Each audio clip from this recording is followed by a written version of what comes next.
Picture the Thar Desert at twilight. The sun bleeds crimson across endless dunes. Sand particles catch the dying light like scattered embers. But here, in certain patches of this ancient wasteland, the sand itself seems different, darker, fused into strange glassy fragments that reflect an otherworldly gleam. Local nomads have stories about this desert, stories passed down through generations like whispered warnings. They speak of nights when the very ground glows faintly, of areas where their animals refuse to graze, of ruins buried beneath the sand that seems scorched by a fire hotter than any earthly flame. These are not the only such places on Earth. In the Libyan desert, vast sheets of green glass stretch across the sand. In Scotland, ancient stone forts' bare walls melted and fused together. In India, the ruins of once great cities lie scattered with mysterious evidence of intense heat and sudden destruction. What could have caused such devastation? Natural disasters, perhaps. Volcanic eruptions, lightning strikes, meteor impacts, or something else entirely. What if these scattered traces of vitrification and destruction are not random geological accidents, but the lingering scars of humanity's most closely guarded secret? What if, thousands of years ago, civilizations achieved technological heights we can barely imagine today? And what if they used that knowledge to wage a war so terrible that it nearly erased all memory of itself? The desert wind carries more than sand tonight. It carries whispers of a forgotten catastrophe, of cities vaporized in brilliant light, of weapons that could split atoms and level mountains, of a nuclear war fought in antiquity, leaving only myths, melted stones, and radioactive shadows as proof of its existence. This is not the story mainstream archaeology tells. This is the story hidden beneath layers of sand and time. The story of fire from the heavens and gods who wielded the power of the sun itself. The evidence lies scattered across continents, waiting to be read like the final testament of a civilization that reached too far and fell too hard. Tonight, we follow these traces into the darkness of forgotten history. We ask the forbidden question that makes scholars uncomfortable and archaeologists defensive. We ask not just what happened to these ancient cities, but what if the myths were memories? What if the impossible was once reality? The desert remembers everything, even what we have chosen to forget. The accepted timeline of human civilization reads like a steady march toward progress. Around 10,000 BCE, the last ice age ended. Gradually, nomadic hunters became farmers. Villages grew into cities. Cities spawned empires. By 3500 BCE, the first great civilizations emerged along the fertile river valleys. Mesopotamia rose between the Tigris and Euphrates. Egypt flourished along the Nile. The Indus Valley civilization spread across what is now Pakistan and northwest India. These were remarkable achievements. The Mesopotamians gave us writing, the wheel, and the first urban centers. The Egyptians built pyramids that still defy complete explanation. They developed mathematics, medicine, and engineering that would influence the world for millennia. But according to mainstream archaeology, these ancient peoples worked with bronze tools and stone blocks. They transported massive stones using ramps, ropes, and human labor. Their weapons were swords and spears. Their most advanced technology was the chariot. The Indus Valley civilization presents an even more intriguing picture. Cities like Harappa and Mohenjo-Daro featured sophisticated urban planning, grid-patterned streets, advanced sewage systems, standardized weights and measures, multi-story buildings with private wells and bathrooms. These achievements required remarkable organizational skills and technical knowledge. Yet archaeologists assure us that everything was accomplished within the bounds of Bronze Age technology. No advanced metallurgy, no complex machinery, certainly no weapons capable of vitrifying stone or creating radioactive residue. The conventional narrative provides a comfortable framework. Human progress follows predictable patterns. Technology develops incrementally. Each generation builds upon the achievements of the previous one. There are no mysterious leaps forward, no lost golden ages, no forgotten sciences. This mainstream view has served archaeology well for over a century. It provides a rational, evidence-based understanding of human development. It explains ancient achievements through ingenuity, organization, and massive collective effort, rather than lost technology or alien intervention. But comfort and truth are not always the same thing. Recent decades have brought troubling discoveries that don't fit neatly into this progressive timeline. Anomalies that suggest the story might be more complex than we've assumed. Evidence that perhaps our ancestors achieved more than bronze tools and stone pyramids would suggest. The mainstream timeline creates its own kind of mystery. How did civilizations separated by thousands of miles develop similar technologies simultaneously? Why do so many ancient cultures share eerily similar flood myths, destruction stories, and accounts of fire falling from the sky? Perhaps the answers lie not in gradual progress, but in something far more dramatic. Something that might explain why certain ancient sites show signs of destruction by heat, so intense that it melted stone into glass. Something that might account for the sudden, mysterious decline of the world's most advanced Bronze Age civilization. Meanwhile, ancient texts from around the world describe technologies and weapons that sound disturbingly familiar to modern ears. But according to mainstream archaeology, these are merely myths, metaphors, the primitive imagination trying to describe natural phenomena or political events. Unless, of course, they weren't. The Mahabharata, one of ancient India's greatest epics, describes a weapon called the Brahmastra. The text says it was a single projectile charged with all the power of the universe. When discharged, it produced an incandescent column of smoke and flame, bright as 10,000 suns. The weapon created devastation beyond comprehension. Corpses were so burned they were unrecognizable. Hair and nails fell out. Pottery broke without apparent cause. Birds turned white. After a few hours, all foodstuffs were infected. These are not the descriptions one expects from Bronze Age literature. They read like eyewitness accounts from Hiroshima and Nagasaki. The similarities are unsettling enough to make even skeptics pause. Halfway around the world, the Old Testament describes the destruction of Sodom and Gomorrah. Fire and brimstone rained down from heaven. The cities were utterly destroyed. Lot's wife, looking back, was turned into a pillar of salt. The land became barren. Nothing would grow there for generations. The Sumerian epic of Gilgamesh speaks of Utnapishtim, who survived a great flood preceded by terrible weapons of light. Mesopotamian texts describe the Anunnaki wielding brilliances that could destroy armies and level cities. These weapons produced fire, flames, and a deadly glow. In ancient Celtic mythology, the god Law possessed a spear that never missed its target and could not be deflected. When thrown, it blazed with fire and could destroy entire battlefields. Norse mythology tells of Ragnarok, when the god's weapons would destroy the world in fire and chaos, leaving only a few survivors to rebuild.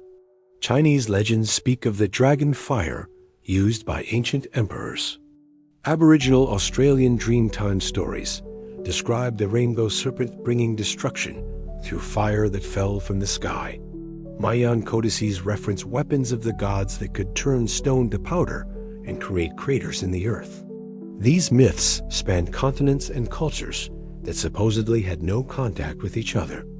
Yet they share remarkably consistent elements. Weapons of incredible power, fire that falls from heaven, destruction so complete that it changes the very landscape, survivors who must start civilization anew.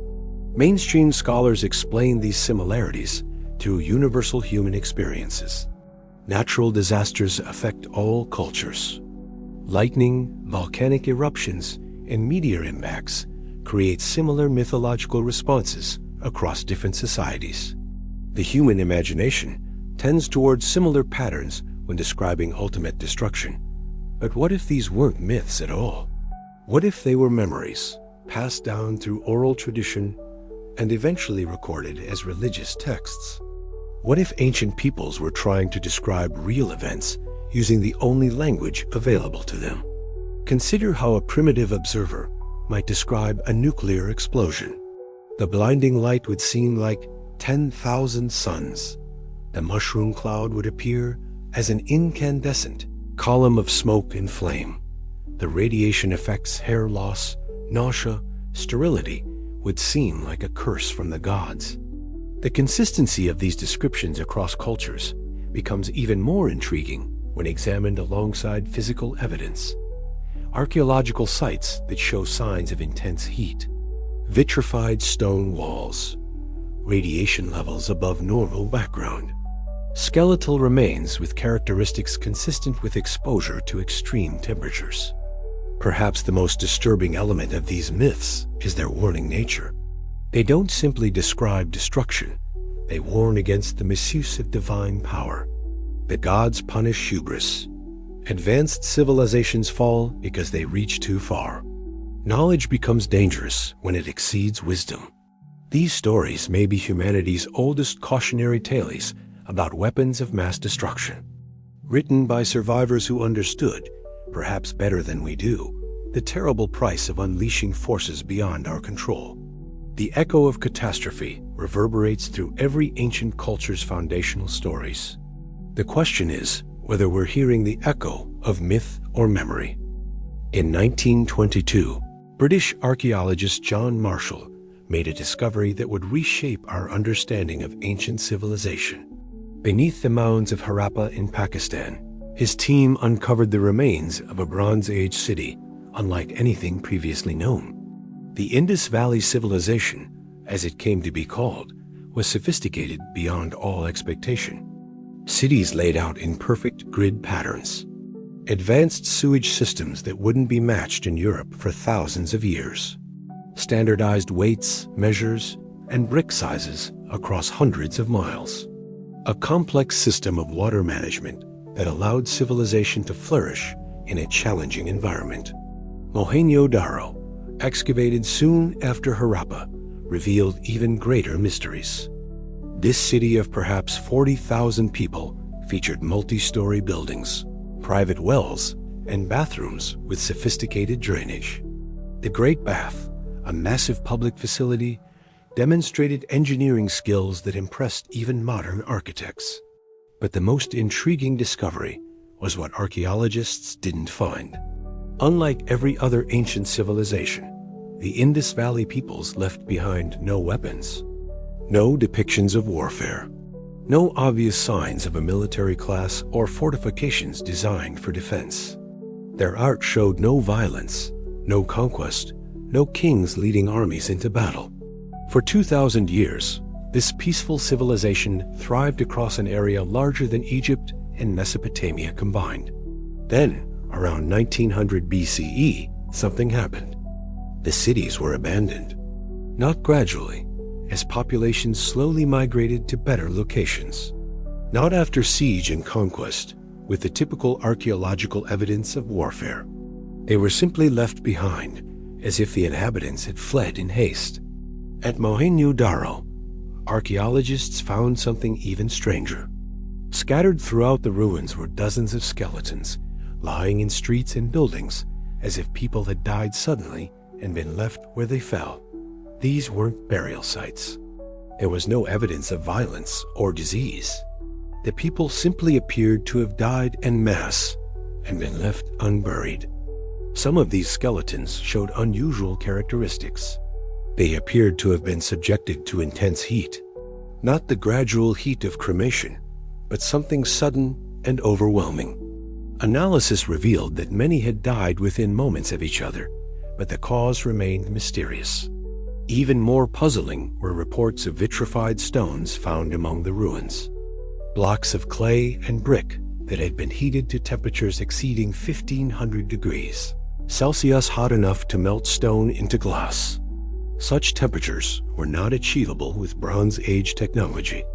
In the 1970s, British researcher David Davenport claimed to have identified what he called the epicenter of destruction at Mohenjo-Daro, a circular area approximately 150 feet in diameter where buildings were more heavily damaged and skeletons showed greater evidence of exposure to extreme heat.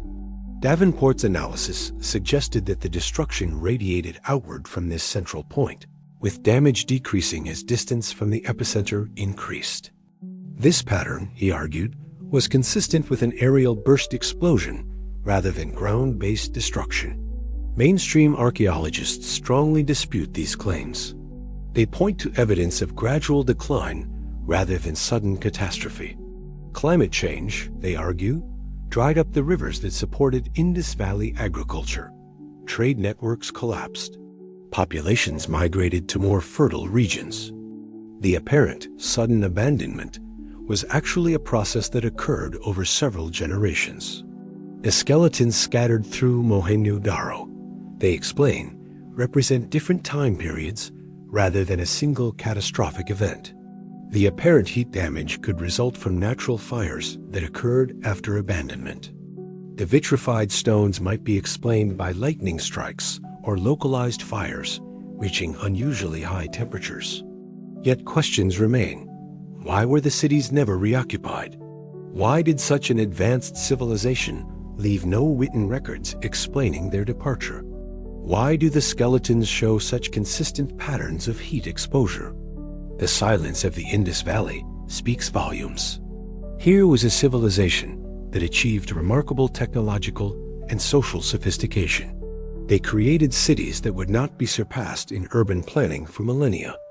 They developed trade networks spanning continents. Then they vanished, leaving behind empty cities, scattered skeletons, and melted stones. Whether that silence speaks of gradual decline or sudden catastrophe may depend on which evidence we choose to hear and which we choose to ignore. The ruins of Mohenjo-Daro stand today like a question mark carved in stone, asking what force could so completely erase a civilization that had endured for 2 millennia. The answer may lie buried not just beneath the sand, but beneath assumptions about what ancient peoples could and could not achieve. To understand what happened at Hiroshima on August 6, 1945, one must first understand the physics of nuclear fission. When uranium-235 absorbs a neutron, it becomes unstable and splits into 2 smaller atoms. This process releases enormous energy, additional neutrons, and radiation. In a nuclear weapon, this fission occurs in microseconds.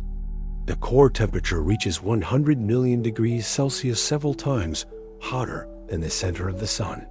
The expanding fireball vaporizes everything within hundreds of meters.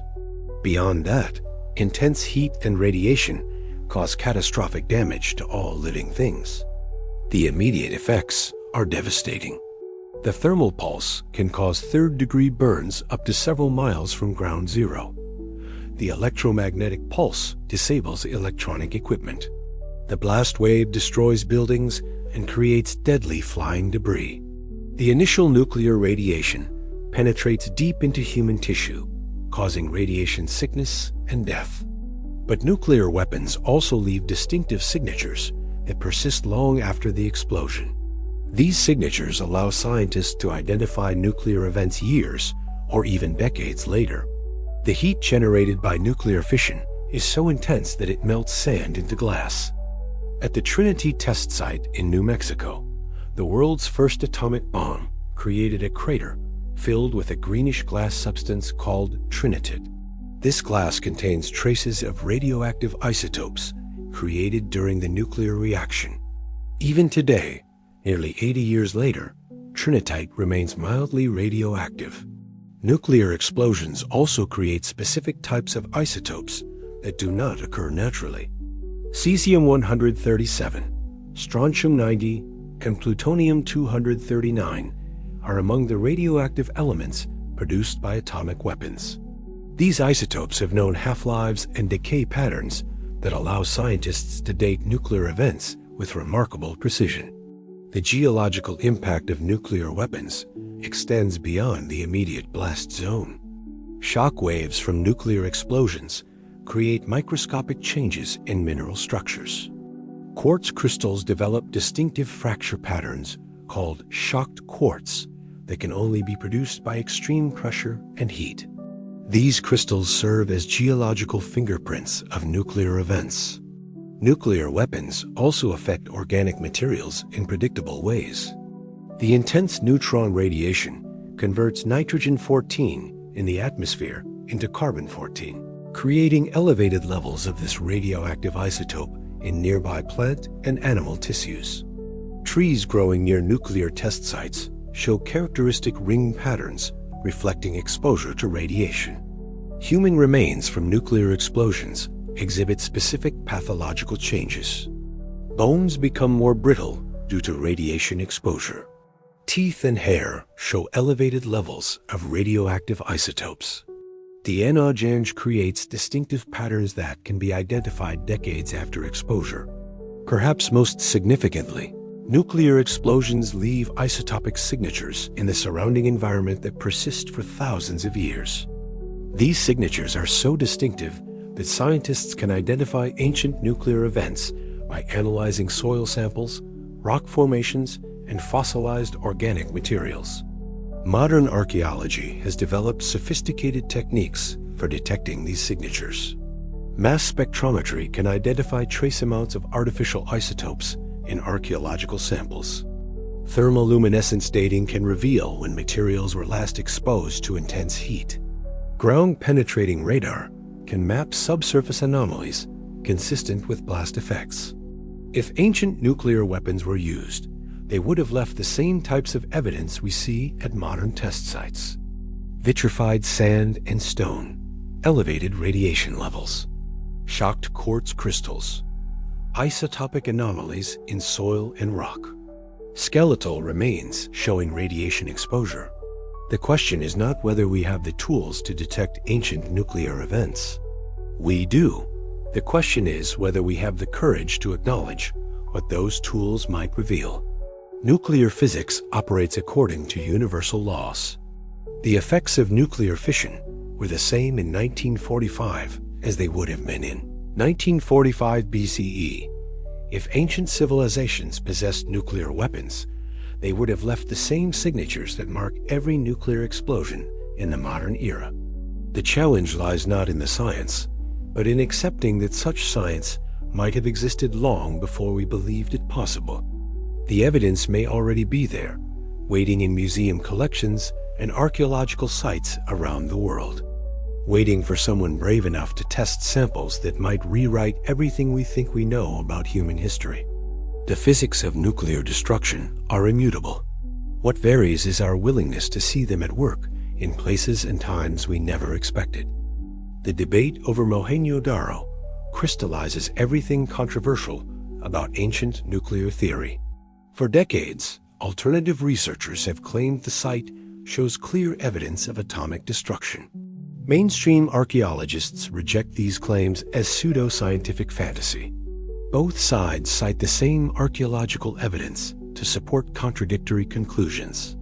David Davenport, a British archaeologist working in the 1970s, conducted the most detailed analysis of potential nuclear evidence at Mohenjo-Daro. His team used ground-penetrating radar to map subsurface structures and collected samples for thermoluminescence testing. Davenport claimed to identify a circular blast pattern with an epicenter of lava destruction approximately 150 feet in diameter.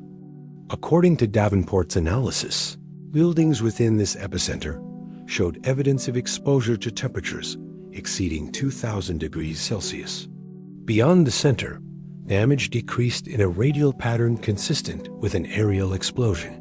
He found pottery fragments that had been instantly vitrified and bricks fused together at temperatures impossible to achieve with Bronze Age technology. Most compelling were his claims about isotopic analysis of human remains. Davenport reported finding elevated levels of radioactivity in skeletons discovered at the site. These levels, he argued, were consistent with exposure to nuclear radiation rather than natural background radiation. Davenport's interpretation gained support from some unlikely sources. Soviet archaeologist A. Gerbovsky examined Davenport's findings and concluded that they warranted serious investigation.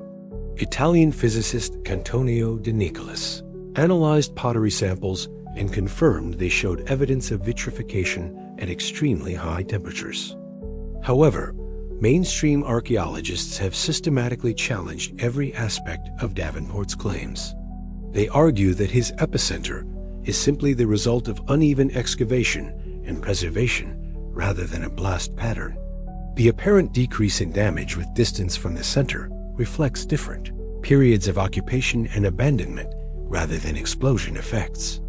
The high-temperature vitrification, they contend, can be explained by localized fires that reached unusual intensity due to specific atmospheric conditions. Ancient peoples were capable of creating intense fires using organic fuels in favorable wind conditions. Lightning strikes could also account for isolated instances of extreme heat. More damaging to Davenport's theory are questions about the radioactivity measurements. Several independent teams have failed to replicate his findings of elevated radiation in human remains. The Pakistani Department of Archaeology has conducted extensive testing and found no evidence of anomalous radiation levels at the site. Critics also point out that Davenport never published his raw data or methodology in peer-reviewed journals. His claims rely on unpublished reports and conference presentations rather than rigorous scientific analysis. This makes independent verification impossible and raises questions about the validity of his conclusions. The Penn Museum, which has conducted extensive excavations at Harappan sites, emphatically rejects nuclear theories. Their researchers argue that the massacre evidence at Mohenjo-Daro has been grossly misinterpreted.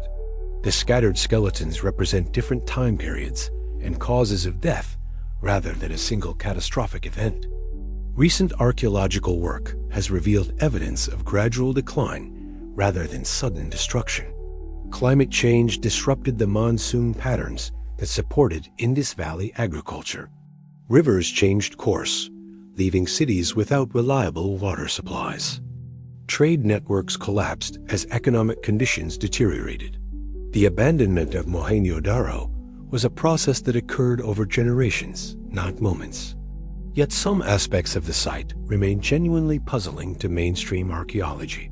The lack of weapons or military imagery in Indus Valley civilization is unprecedented among Bronze Age cultures. The sudden end of their writing system suggests rapid cultural disruption rather than gradual change. The apparent coordination of abandonment across multiple cities implies some type of large-scale catastrophic event. Independent analysis of the vitrified materials has produced mixed results. Some samples do show evidence of temperatures exceeding what Bronze Age technology could achieve. However, these could be explained by natural phenomena such as lightning strikes or unusual fire conditions rather than nuclear weapons. The isotopic analysis remains the most contentious issue. While most recent studies have found no evidence of anomalous radioactivity, some researchers claim that natural decay over thousands of years could have reduced radiation levels below detectable limits. The half-life of many radioactive isotopes means that ancient nuclear signatures might no longer be measurable. The truth about Mohenjo-Daro may lie somewhere between the extremes. The site clearly experienced some type of sudden, catastrophic event that led to its abandonment. Whether that event was natural climate change, warfare using conventional weapons, or something more exotic remains an open question. What is certain is that Mohenjo-Daro represents one of archaeology's greatest mysteries. A sophisticated civilization that thrived for millennia suddenly vanished, leaving behind empty cities and unanswered questions. The debate over nuclear destruction may tell us as much about our own assumptions as about ancient history. Perhaps the most important lesson from Mohenjo-Daro is the danger of approaching archaeological evidence with preconceived conclusions. Both advocates and critics of nuclear theories may be seeing what they expect to see rather than what the evidence actually shows. The ruins continue to guard their secrets, neither confirming nor denying the possibility that humanity once before unleashed the power of the atom and paid the ultimate price for that knowledge. Deep in the Libyan desert, where Egypt meets Libya and Chad, lies one of Earth's most mysterious substances. Scattered across 6,000 square kilometers of barren sand, millions of pieces of pale yellow-green glass glint in the desert sun. Some fragments are no larger than pebbles. Others form massive chunks weighing several kilograms. This is Libyan desert glass, and it has puzzled scientists for over a century. The glass was formed approximately 26 million years ago, when something subjected the pure silica sand of the desert to temperatures exceeding 1700 degrees Celsius. The resulting material is 98% pure silica, far purer than most manufactured glass. It contains tiny inclusions of minerals that provide clues about the extraordinary conditions of its formation. Ancient peoples knew about this mysterious glass. Tutankhamun's burial mask contains a scarab carved from Libyan desert glass, indicating that the pharaohs valued this material highly. They had no way of knowing they were wearing jewelry created by one of the most powerful forces in the universe. Modern science offers two main theories for the glass's formation. The first suggests a meteorite impact. A large asteroid or comet striking the desert would generate enough heat to melt vast quantities of sand. However, no crater has been found despite extensive searching. If an impact created this much glass, it should have left a substantial crater that would still be visible today. The second theory proposes an airburst event. A large meteoroid exploding several kilometers above the surface could generate intense heat without leaving a crater. This explanation is similar to the Tunguska event of 1908, when a cosmic body exploded over Siberia, flattening trees across 2,000 square kilometers, but leaving no impact crater.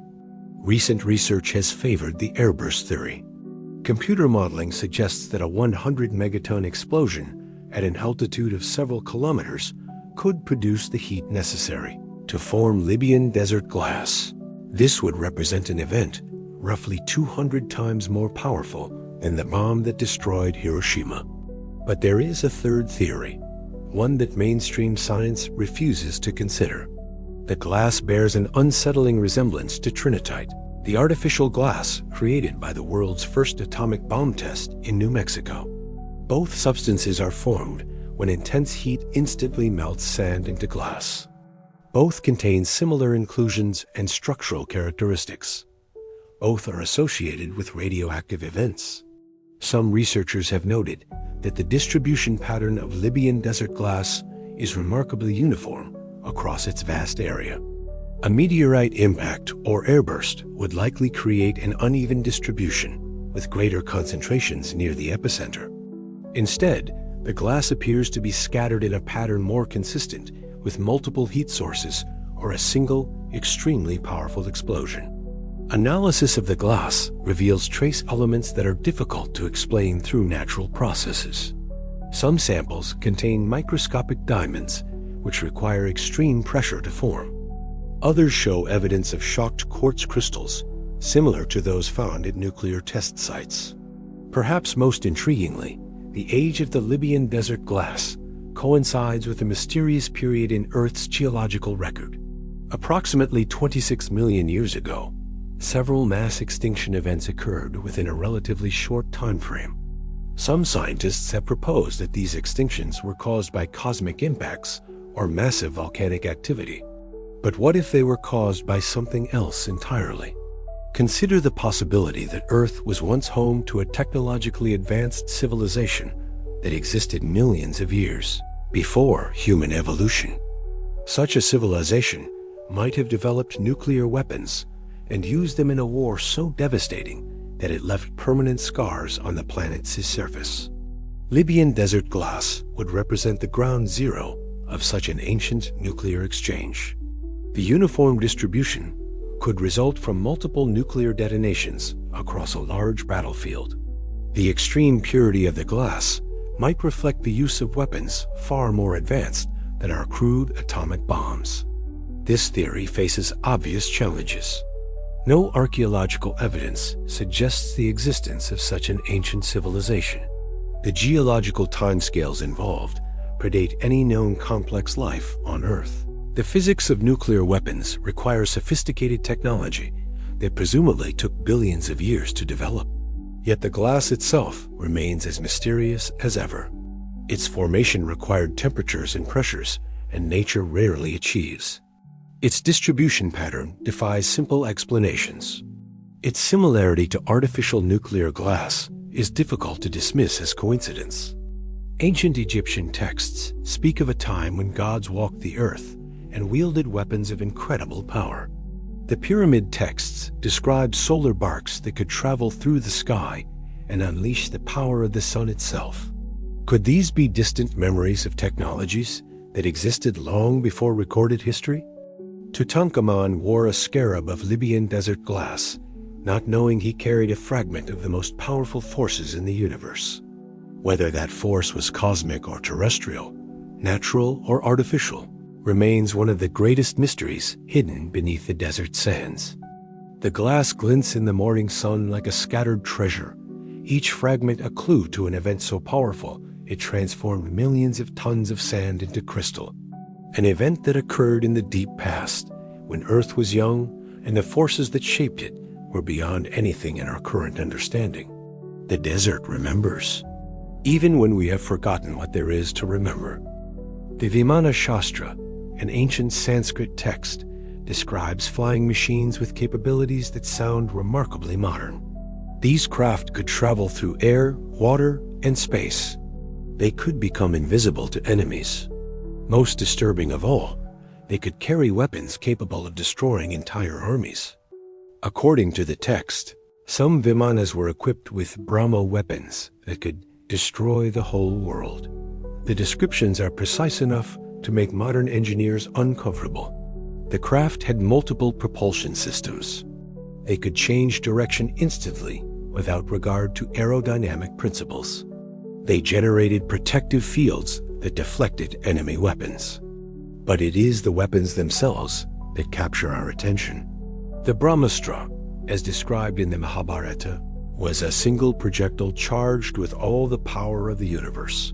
When Ashwatthama prepared to use it against the Pandava army, the text describes his ritual of invocation in detail.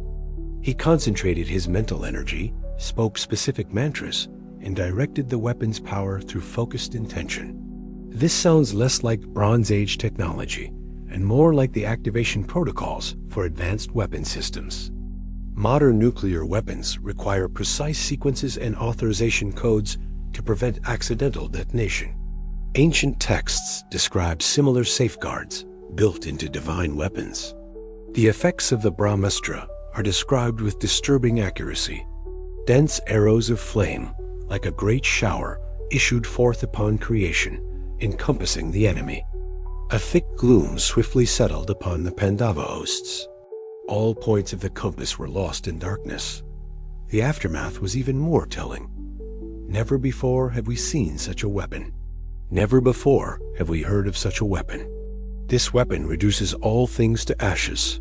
The very elements seemed to be disturbed. The sun seemed to waver in the heavens. The earth shook and emitted an awful sound. These descriptions match eyewitness accounts from Hiroshima with eerie precision. The blinding light, the mushroom cloud, the electromagnetic effects, the ground shock, all are present in ancient Sanskrit texts written thousands of years before nuclear physics was understood. The Mahabharata also describes the long-term effects of these weapons. Areas where they were used became barren. Nothing would grow there for years. Warriors who survived the initial blast suffered from mysterious illnesses. Their hair and nails fell out. They became weak and died slowly. These are classic symptoms of radiation poisoning, described in detail by ancient authors who supposedly had no knowledge of radioactivity. Other ancient texts from around the world describe similar weapons. The Celtic god Law possessed a spear that blazed with inner fire and never missed its target. When thrown in battle, It could destroy entire armies and leave the earth scorched and barren for years. Norse mythology describes the weapons of Ragnarok with similar precision. Surtur's flaming sword could cleave mountains and set the world ablaze. The final battle would be fought with weapons that consumed everything in fire and left only ashes behind. Even the Bible contains descriptions that sound disturbingly modern. Ezekiel's vision of the divine chariot describes a craft with wheels within wheels that could move in any direction without turning. It was accompanied by a terrible brightness and fire enfolding itself. The destruction of Sodom and Gomorrah involved fire and brimstone from heaven that utterly destroyed the cities and rendered the land barren. Lot's wife, looking back at the destruction, was turned into a pillar of salt, a description that could easily describe someone caught in nuclear fallout. Modern attempts to explain these texts as metaphors or natural phenomena become increasingly strained when examined closely. Lightning doesn't cause long-term soil contamination. Volcanic eruptions don't produce the specific patterns of destruction described in ancient sources. Conventional warfare doesn't leave entire regions uninhabitable for generations. The consistency of these descriptions across cultures that had no contact with each other is perhaps the most compelling evidence. From India to Ireland, from Scandinavia to the Middle East, ancient peoples describe weapons with identical characteristics: blinding light, mushroom-shaped clouds, long-term environmental damage, mysterious illnesses affecting survivors. Either these represent the most remarkable coincidence in human history, or they preserve memories of real events that occurred in the distant past. The ancient texts treat these weapons with appropriate gravity. They are not casual tools of warfare, but ultimate weapons to be used only in extremity. The gods themselves hesitate to employ them, knowing their terrible power. When they are finally used, they bring about the end of ages and the destruction of civilizations. Perhaps most significantly, the texts describe the knowledge of these weapons as dangerous in itself. The mere understanding of their construction and use is portrayed as corrupting. Those who possess such knowledge bear a terrible burden, knowing they hold the power to destroy the world. These ancient warnings about weapons of mass destruction carry a prophetic weight that transcends their mythological context. They speak to the fundamental human struggle with technologies that exceed our wisdom. They remind us that the power of the gods comes with divine responsibility and divine consequences for those who abuse it. The weapons of the gods may be more than mythology. They may be humanity's oldest cautionary tale about the price of ultimate power and the danger of reaching too far, beyond our moral capacity to control what we create. Dr. Robert Oppenheimer stood in the New Mexico desert on July 16, 1945, watching the first atomic bomb detonate. As the mushroom cloud rose into the dawn sky, he quoted from the Bhagavad Gita, "Now I am become death, destroyer of worlds." The irony was lost on few observers. The father of the atomic bomb was quoting ancient Sanskrit, texts that described weapons of identical power and destructive capability. But for Oppenheimer, who had studied Sanskrit and Hindu philosophy, the connection was more than poetic. It was deeply personal and disturbingly literal. The Bhagavad Gita, part of the larger Mahabharata epic, contains some of the most detailed descriptions of nuclear-like weapons in ancient literature. When Arjuna witnesses Krishna's divine form, he sees the radiance of 1,000 suns bursting forth simultaneously in the sky. The description parallels eyewitness accounts of atomic explosions with uncanny precision. Modern survivors of Hiroshima described the atomic flash as brighter than 1,000 suns. They spoke of shadows burned permanently into stone and wood, of people vaporized instantly, leaving only their outlines, of fires that burned for days despite no apparent fuel, of a mysterious sickness that killed survivors weeks after the explosion.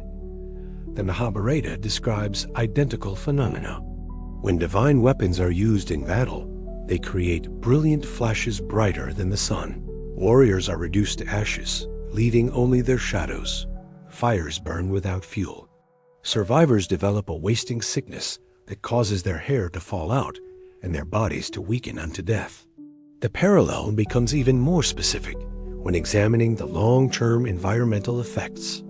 Hiroshima and Nagasaki experienced reduced fertility rates, increased cancer rates, and genetic abnormalities for generations after the bombings.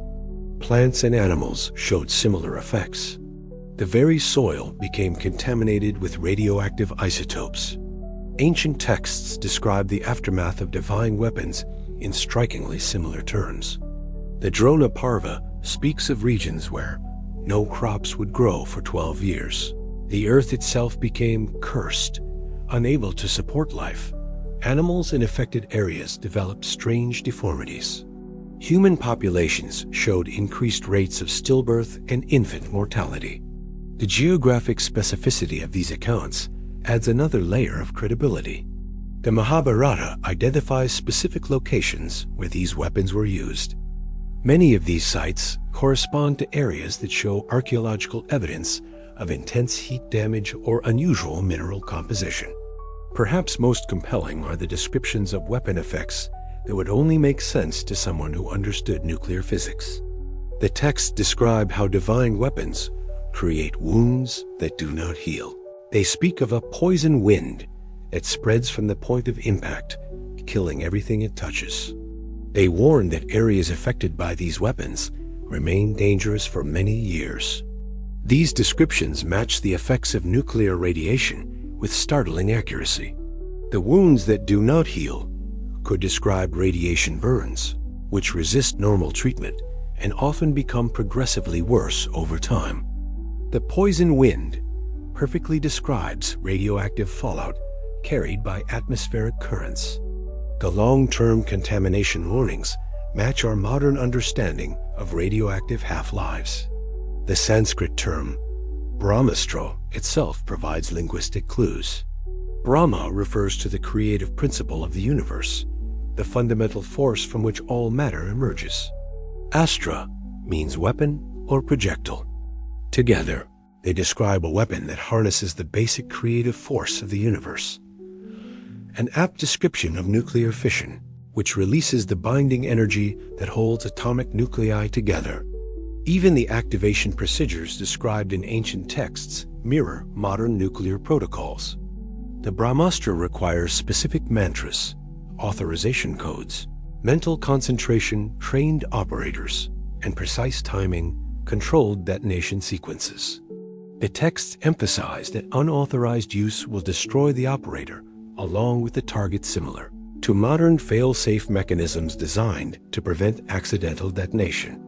The emotional and psychological effects on those who witnessed these ancient weapons also parallel modern accounts. Arjuna recoils in horror when he sees Krishna's full power, begging the god to return to his benevolent form. Atomic bomb survivors describe similar psychological trauma from witnessing unprecedented destruction. J. Robert Oppenheimer's post-Trinity depression and his later opposition to hydrogen bomb development echo the remorse attributed to warriors who used divine weapons in ancient texts. The burden of unleashing ultimate destruction appears to transcend cultural and temporal boundaries. Critics argue these similarities result from universal human responses to overwhelming destruction rather than shared technological experience. Lightning strikes, volcanic eruptions, and massive fires could inspire similar mythological descriptions across different cultures. But the specificity and technical accuracy of ancient descriptions challenge such explanations. Natural phenomena don't cause the precise patterns of environmental contamination described in Sanskrit texts. They don't create the specific types of human health effects associated with radiation exposure. They don't leave regions uninhabitable for the exact timeframes mentioned in ancient sources. The convergence between ancient mythology and modern atomic experience may represent more than coincidence. It may indicate that humanity has walked this path before, developing weapons of ultimate destruction and learning, perhaps too late, consequences of unleashing forces beyond our wisdom to control. The atomic age that began in 1945 may actually be a return to technologies we possessed long ago and lost in the aftermath of their use. The myths may preserve not just stories, but warnings from ancestors who paid the ultimate price for their nuclear knowledge. As we face our own nuclear dilemmas, these ancient texts offer both hope and caution. They suggest that civilizations can survive nuclear catastrophe and rebuild. But they also warn that such survival comes at an enormous cost, leaving scars that persist for generations and memories that echo through millennia. The conventional timeline of human development assumes a steady progression from simple to complex. Hunter-gatherers developed agriculture. Villages grew into cities. Bronze gave way to iron. Each generation built upon the achievements of its predecessors in an unbroken chain of advancement. But what if this linear progression is an illusion? What if human civilization follows cycles of rise and fall, each peak higher than the last, but each collapse so complete that the next cycle must begin nearly from zero? This cyclical model finds support in the mythologies of cultures worldwide. Hindu cosmology describes vast cycles of time called kalpas, each lasting millions of years. Within these cycles, civilizations rise to great heights and fall into darkness before the next cycle begins. The current age, Kali Yuga, is described as a time of ignorance and conflict, following earlier ages of greater knowledge and harmony. Greek mythology speaks of successive ages, golden, silver, bronze, and iron, each representing declining knowledge and virtue. The Golden Age was a time when humans possessed godlike abilities and technologies. The current Iron Age represents the lowest point in the cycle, characterized by warfare, ignorance, and environmental destruction. Mayan prophecies describe similar cycles of creation and destruction. Each world age ends in catastrophe, forcing survivors to begin civilization anew. The current age, according to Mayan calculations, is the fifth such cycle, with 4 previous worlds having ended in fire, flood, wind, and jaguars respectively. These mythological cycles may preserve memories of actual historical periods. Archaeological evidence increasingly suggests that human civilization may be far older than traditionally believed. Sites like Göbekli Tepe in Turkey, with its sophisticated astronomical alignments and massive stone constructions, predate agriculture by several millennia. The builders demonstrated advanced knowledge of astronomy, engineering, and mathematics at a time when humans were supposedly primitive hunter-gatherers. Similar anomalies appear throughout the archaeological record. The Antikythera mechanism, recovered from a Greek shipwreck, represents a level of technological sophistication not seen again for over a millennium. The precision of ancient megalithic constructions often exceeds what should have been possible with available tools and techniques. But perhaps the most intriguing evidence for lost civilizations lies in the knowledge preserved in ancient texts. The Vedas contain detailed descriptions of astronomical phenomena that would only be visible over vast periods of time. They describe the precession of equinoxes, stellar positions, and cosmic cycles with accuracy that requires thousands of years of continuous observation. Ancient Mesopotamian texts demonstrate sophisticated mathematical knowledge, including the use of zero, place notation, and complex geometric calculations. They describe the solar system with remarkable accuracy, including details about planetary orbits and rotations that weren't rediscovered until the modern era. Egyptian hieroglyphs contain encoded information about human anatomy, chemistry, and physics that suggests access to advanced scientific knowledge. The precision of pyramid construction demonstrates understanding of mathematical constants and engineering principles that challenge assumptions about Bronze Age capabilities. This forbidden knowledge appears throughout ancient literature in forms that suggest it was deliberately preserved through catastrophic periods. Mystery schools and priesthoods maintain secret traditions that passed advanced information through oral teaching and encoded texts. These traditions speak of knowledge too dangerous for general circulation, requiring careful selection and training of initiates. The pattern suggests that advanced civilizations did exist in the distant past, achieving levels of technological and scientific knowledge comparable to or exceeding our own. These civilizations developed weapons of incredible power, including nuclear weapons, capable of destroying entire cities and rendering vast areas uninhabitable. The use of such weapons ultimately led to their own destruction. Nuclear war, environmental collapse, or cosmic catastrophe ended these advanced civilizations, leaving only scattered survivors to preserve fragments of knowledge through oral tradition and symbolic texts. Over thousands of years, these preserved fragments were transformed into myths and religious teachings. Literal descriptions of technology became metaphorical accounts of divine power. Historical events became symbolic stories about gods and heroes.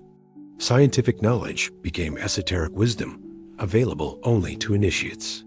This model explains many puzzling aspects of ancient cultures. Why do so many civilizations share similar flood myths? Because they preserve memories of the same catastrophic events. Why do ancient texts contain seemingly impossible technological knowledge? Because they preserve information from earlier, more advanced civilizations.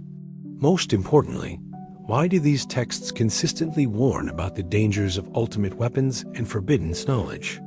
Because they remember the consequences of previous civilizations that developed such power without the wisdom to control it.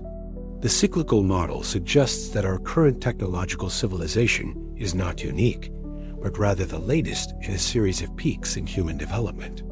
We are rediscovering knowledge that was possessed and lost before, developing weapons that have been used and their consequences suffered in previous cycles. The ancient texts serve as warnings from our predecessors, attempts to prevent us from repeating the mistakes that destroyed their civilizations. They encode not just knowledge, but wisdom about the proper use of power and the dangers of reaching beyond our moral development. Whether we heed these warnings or repeat the cycles of destruction may determine whether our civilization joins the ranks of lost cultures preserved only in myth and legend, or becomes the first to break the cycle and achieve true lasting progress. The choice, as always, lies in whether we can develop wisdom quickly enough to match our growing power. The ancients faced this same challenge. Their fate may foreshadow our own.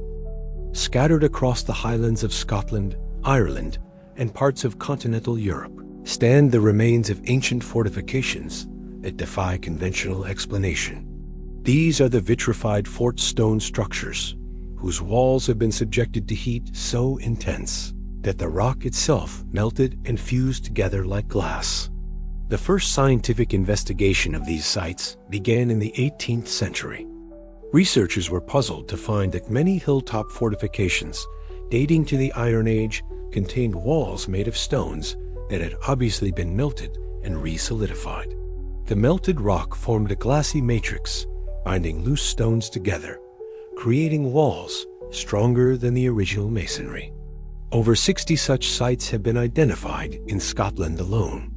Tapo Knopf, one of the largest, sits atop a 1,851-foot hill in Aberdeenshire. The vitrified ramparts stretch for over 400 meters, with walls up to 4 meters thick. The level of vitrification is so extensive that some sections appear more glass than stone. At Craig Fadrig near Inverness, the vitrification is so complete that the entire wall structure has been transformed into a greenish glass mass. Dun Macsnayakin on the island of Skye shows similar extensive melting, with stone blocks fused into a single solid barrier. The mystery deepens when one considers the temperatures required for such vitrification. Stone begins to soften at around 1,000 degrees Celsius. Complete melting in glass formation requires temperatures exceeding 1,500 degrees Celsius, far hotter than any fire that Bronze or Iron Age peoples could reasonably have created using available technology. Early explanations focused on defensive strategies. Perhaps the builders deliberately burned timber structures within the stone walls. creating intense fires that vitrified the stone and made the walls stronger. Archaeological experiments in the 1930s seemed to support this theory. Researchers built replica walls with timber frameworks and burned them, achieving limited vitrification in some areas. But these experiments raised as many questions as they answered. The amount of timber required to generate sufficient heat would be enormous. The fires would need to burn at consistent high temperatures for extended periods. Most puzzling of all, the vitrification patterns at many sites suggest the heat came from above rather than from within the wall structure. Modern analysis has revealed additional complexities. The vitrified material often contains mineral components that could not have been present in the original stone. Some samples show evidence of rapid cooling from extremely high temperatures, creating glass structures that form only under very specific conditions. At several sites, the vitrification extends well beyond the immediate wall area. Surrounding stones, even those not part of the original fortification, show evidence of intense heat exposure. This suggests an external heat source capable of affecting large areas simultaneously. The geographic distribution of vitrified forts raises further questions. While concentrated in Scotland and Ireland, similar structures appear across Europe. The Huelva forts in Spain show identical vitrification patterns. Sites in France, Germany, and Scandinavia display similar characteristics. Even more intriguingly, comparable structures have been found in India, the Middle East, and parts of Africa. This widespread distribution suggests that whatever caused the vitrification was not a localized phenomenon. Either similar technologies were available to diverse cultures across vast distances, or some form of widespread catastrophic event affected multiple regions simultaneously. Alternative theories have emerged to explain these puzzling structures. Some researchers propose that the vitrification resulted from aerial attacks using advanced weapons. The heat patterns at many sites are consistent with intense energy directed from above rather than fires burning within the structures. The uniformity of vitrification across entire wall sections supports this theory. Internal fires would create uneven heating patterns, with some areas more affected than others. Instead, many vitrified forts show remarkably consistent heat exposure across large areas, suggesting a single, powerful external source. Lightning strikes have been proposed as a natural explanation, but the scale of vitrification at most sites far exceeds what lightning could achieve. Even multiple strikes would be unlikely to create the extensive glass formations observed at places like Tap O Nuff or Craig Fadrig. Plasma phenomena represent another potential natural explanation. Under certain atmospheric conditions, plasma formations can generate extremely high temperatures. However, such phenomena are typically brief and localized, making them an unlikely cause of the extensive vitrification seen at many forts. The most controversial theory suggests that the vitrified forts are evidence of ancient warfare using nuclear or similar high-energy weapons. The heat patterns, temperature requirements, and geographic distribution are all consistent with aerial bombardment using advanced technology. This theory gains support from the dating of many vitrified sites. Archaeological evidence suggests that most were created during a relatively brief period in the Late Bronze or Early Iron Age. This clustering in time implies a specific historical event or series of events rather than gradual development over centuries. Ancient Celtic and Irish texts describe battles involving weapons of fire that could melt stone and destroy entire fortifications. The Tain Bo Caonge speaks of warriors wielding gay bolga fiery spears that could pierce any defense and leave the ground scarred and barren.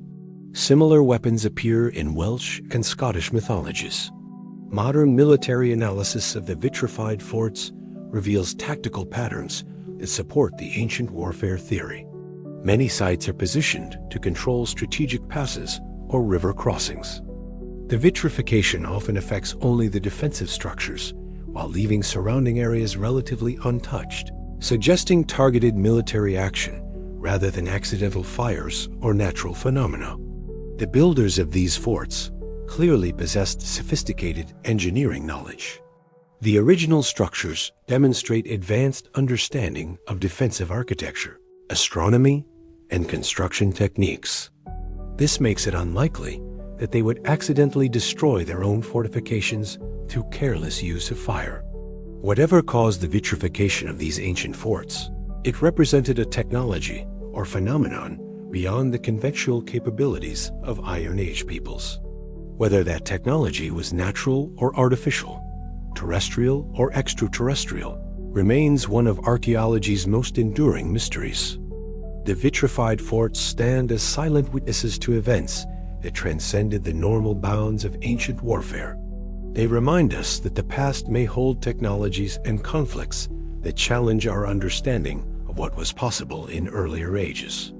The glass walls guard their secrets well, but they cannot entirely hide the evidence of forces that once melted stone like candle wax and left permanent scars on the landscape of human history. Deep beneath our feet, the Earth keeps meticulous records. Every volcanic eruption, every meteor impact, every significant thermal event leaves distinctive signatures in rock layers, sediment cores, and mineral formations. These geological archives preserve evidence of ancient catastrophes with scientific precision that spans millions of years. When geologists examine these records for the period corresponding to early human civilization, they find anomalies that challenge conventional explanations. Layers of sediment containing unusual isotopic compositions. Mineral formations requiring temperatures beyond what natural processes typically achieve. Microscopic spherules that form only under extreme heat and pressure conditions. Ice core samples from Greenland and Antarctica provide particularly detailed records of atmospheric conditions over the past 100,000 years.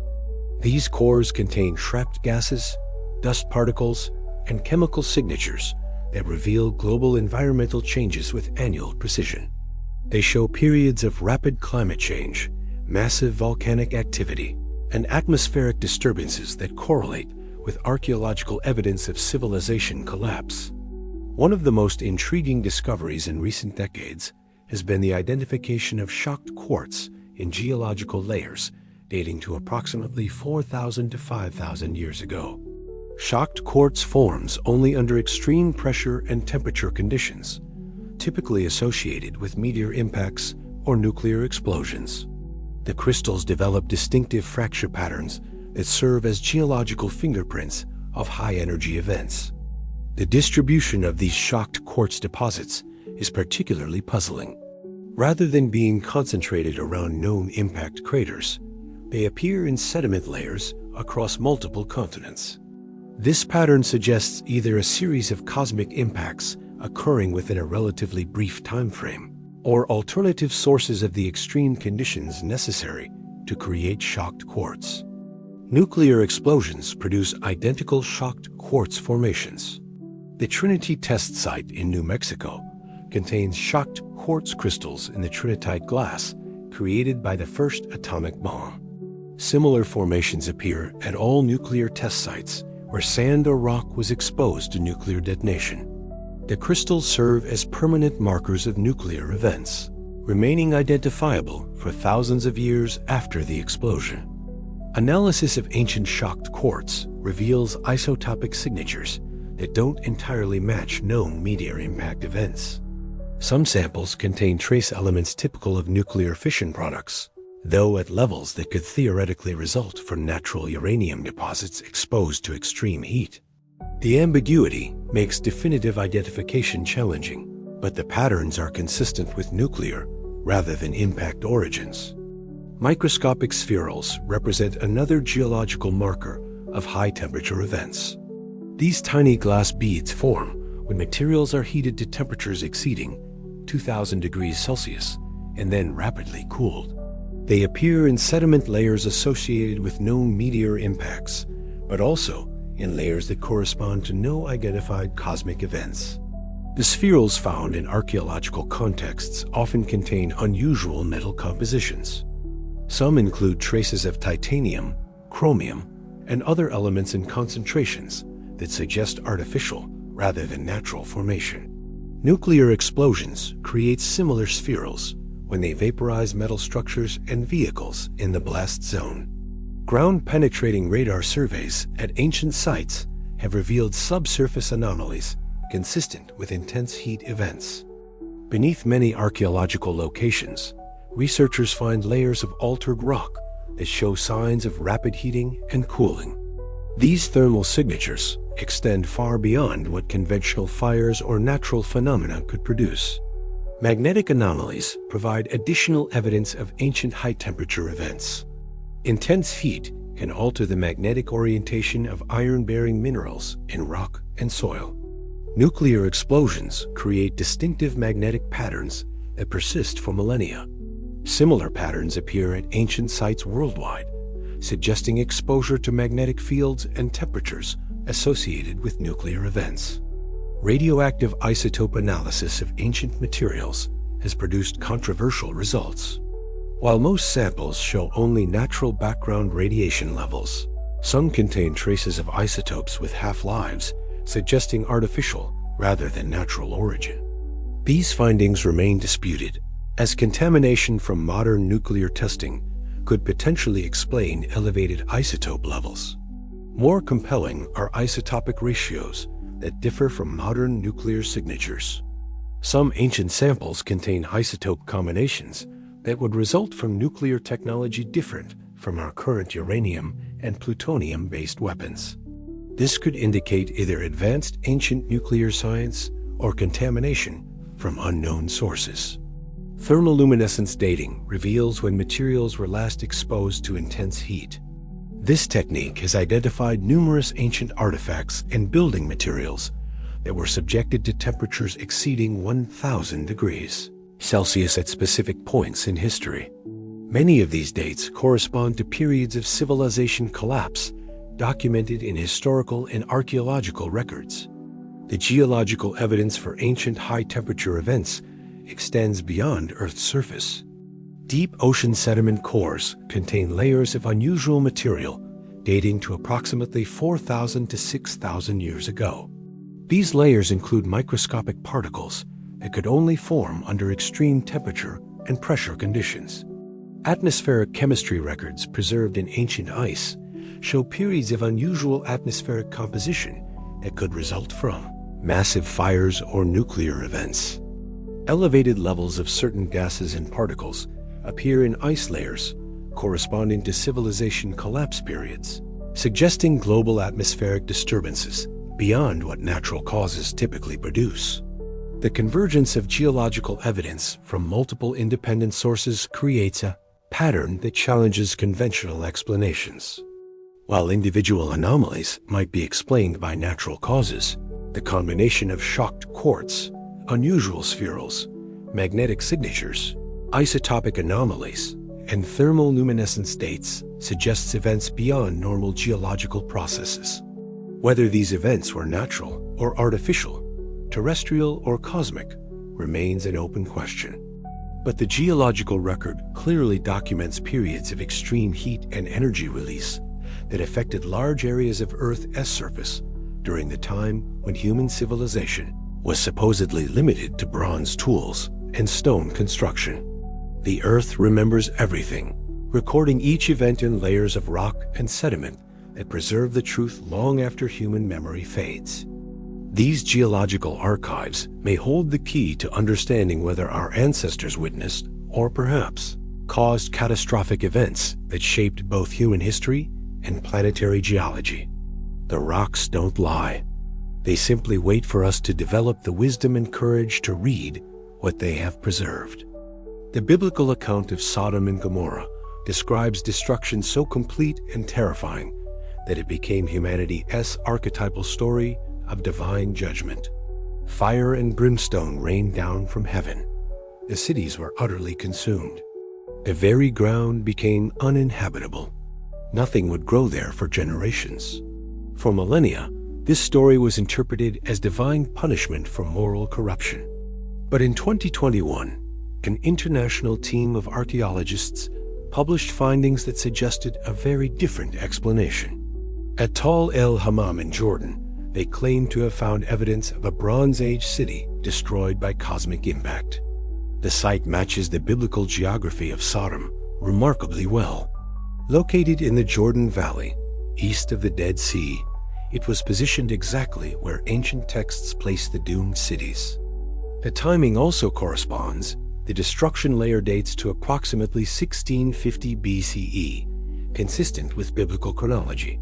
But it was the nature of the destruction that captured scientific attention. The archaeological team found a layer of destruction debris 5 feet thick across the entire 36-acre site.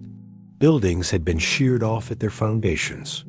Massive stone blocks weighing several tons had been displaced and overturned. The force required for such destruction exceeded anything achievable by Bronze Age warfare or natural disasters like earthquakes. Even more intriguingly, they discovered evidence of intense heat throughout the destruction layer. Pottery fragments had been instantly vitrified into glass. Mud bricks showed signs of partial melting. Metallic objects had been twisted and deformed by temperatures exceeding 1,500 degrees Celsius. The heat patterns suggested an aerial source rather than ground-based fires. The destruction was most intense on the upper surfaces of structures, with less damage at ground level. This pattern is consistent with intense thermal radiation coming from above, either from a cosmic airburst or aerial bombardment. Analysis of the destruction debris revealed microscopic diamonds, which form only under extreme pressure and temperature. Shocked quartz crystals showed the distinctive fracture patterns associated with high-energy impacts. Perhaps most tellingly, the team found spherules of melted metal and glass scattered throughout the site. These spherules contained traces of elements not naturally occurring in the local geology. Some included platinum, titanium, and other metals that would typically vaporize and condense only during extremely high-temperature events. The composition and distribution pattern matched those found at known meteorite impact sites.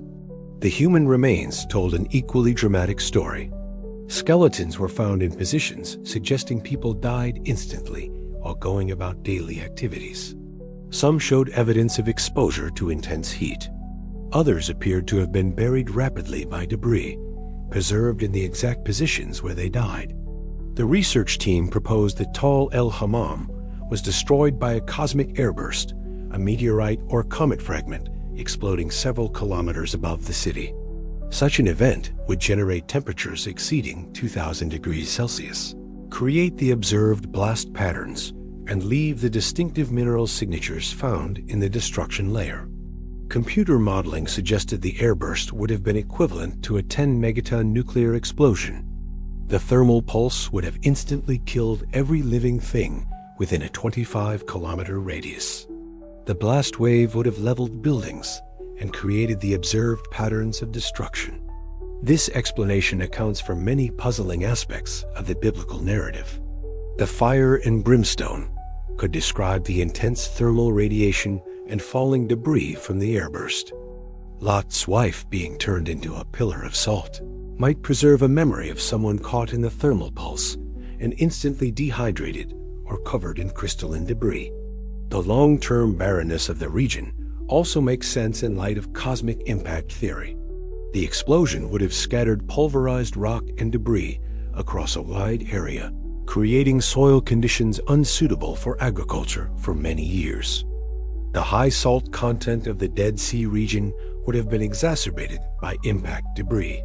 However, alternative explanations for the Tal el-Hammam evidence deserve consideration. The destruction patterns, heat signatures, and mineral compositions are also consistent with nuclear bombardment. The precise targeting of urban areas, the thermal radiation patterns, and the specific types of spherules found at the site match those created by atomic weapons.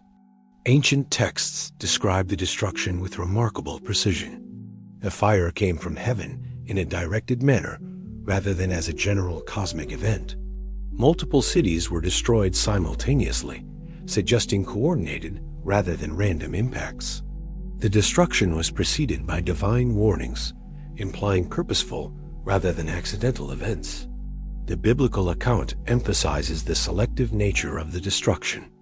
Lot and his family were specifically warned to flee, suggesting advanced knowledge of the coming catastrophe. Abraham witnessed the destruction from a distance and saw smoke rising from the land like smoke from a furnace, a description that closely matches eyewitness accounts of nuclear explosions. Other ancient texts provide additional context. The Book of Jasher describes weapons that burned up the cities and all who dwelt in them. The Haggadah speaks of fire that fell from the sky and consumed everything it touched. These accounts suggest technological rather than purely natural explanations for the destruction. Archaeological evidence from the broader region supports the coordinated destruction theory. Several Bronze Age cities in the Jordan Valley show signs of sudden abandonment and destruction during the same period. The pattern suggests a systematic campaign rather than random cosmic impacts. The precision of the targeting also argues for artificial rather than natural causes. Cosmic airbursts typically affect large areas indiscriminately.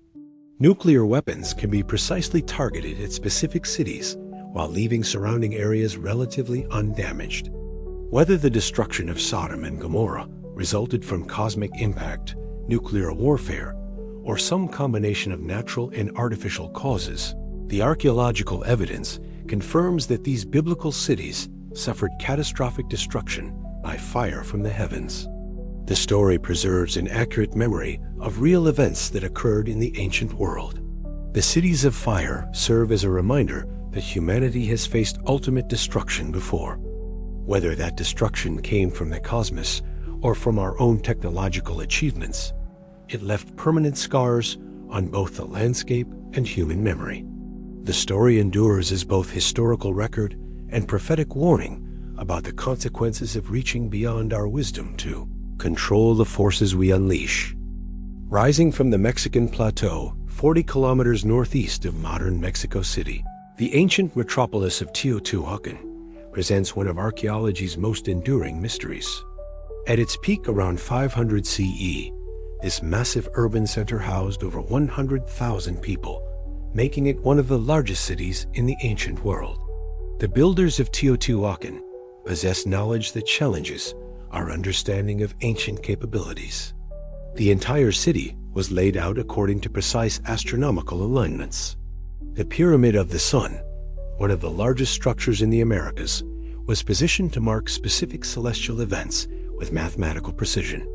But it is the hidden features of Teotihuacan that raise the most intriguing questions.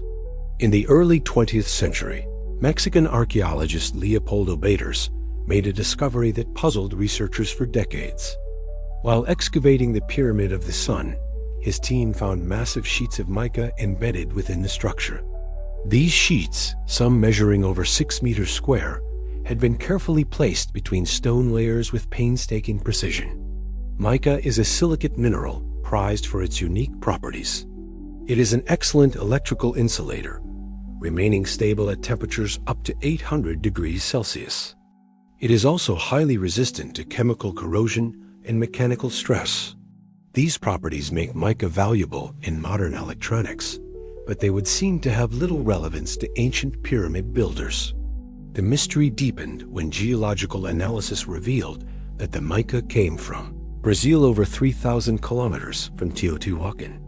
This meant the builders had somehow obtained tons of this specific mineral and transported it across vast distances using Bronze Age technology. The effort and expense involved would have been enormous, suggesting the mica served a crucial purpose. Even more puzzling was the discovery that the mica had been processed to specific thicknesses and cut to precise dimensions.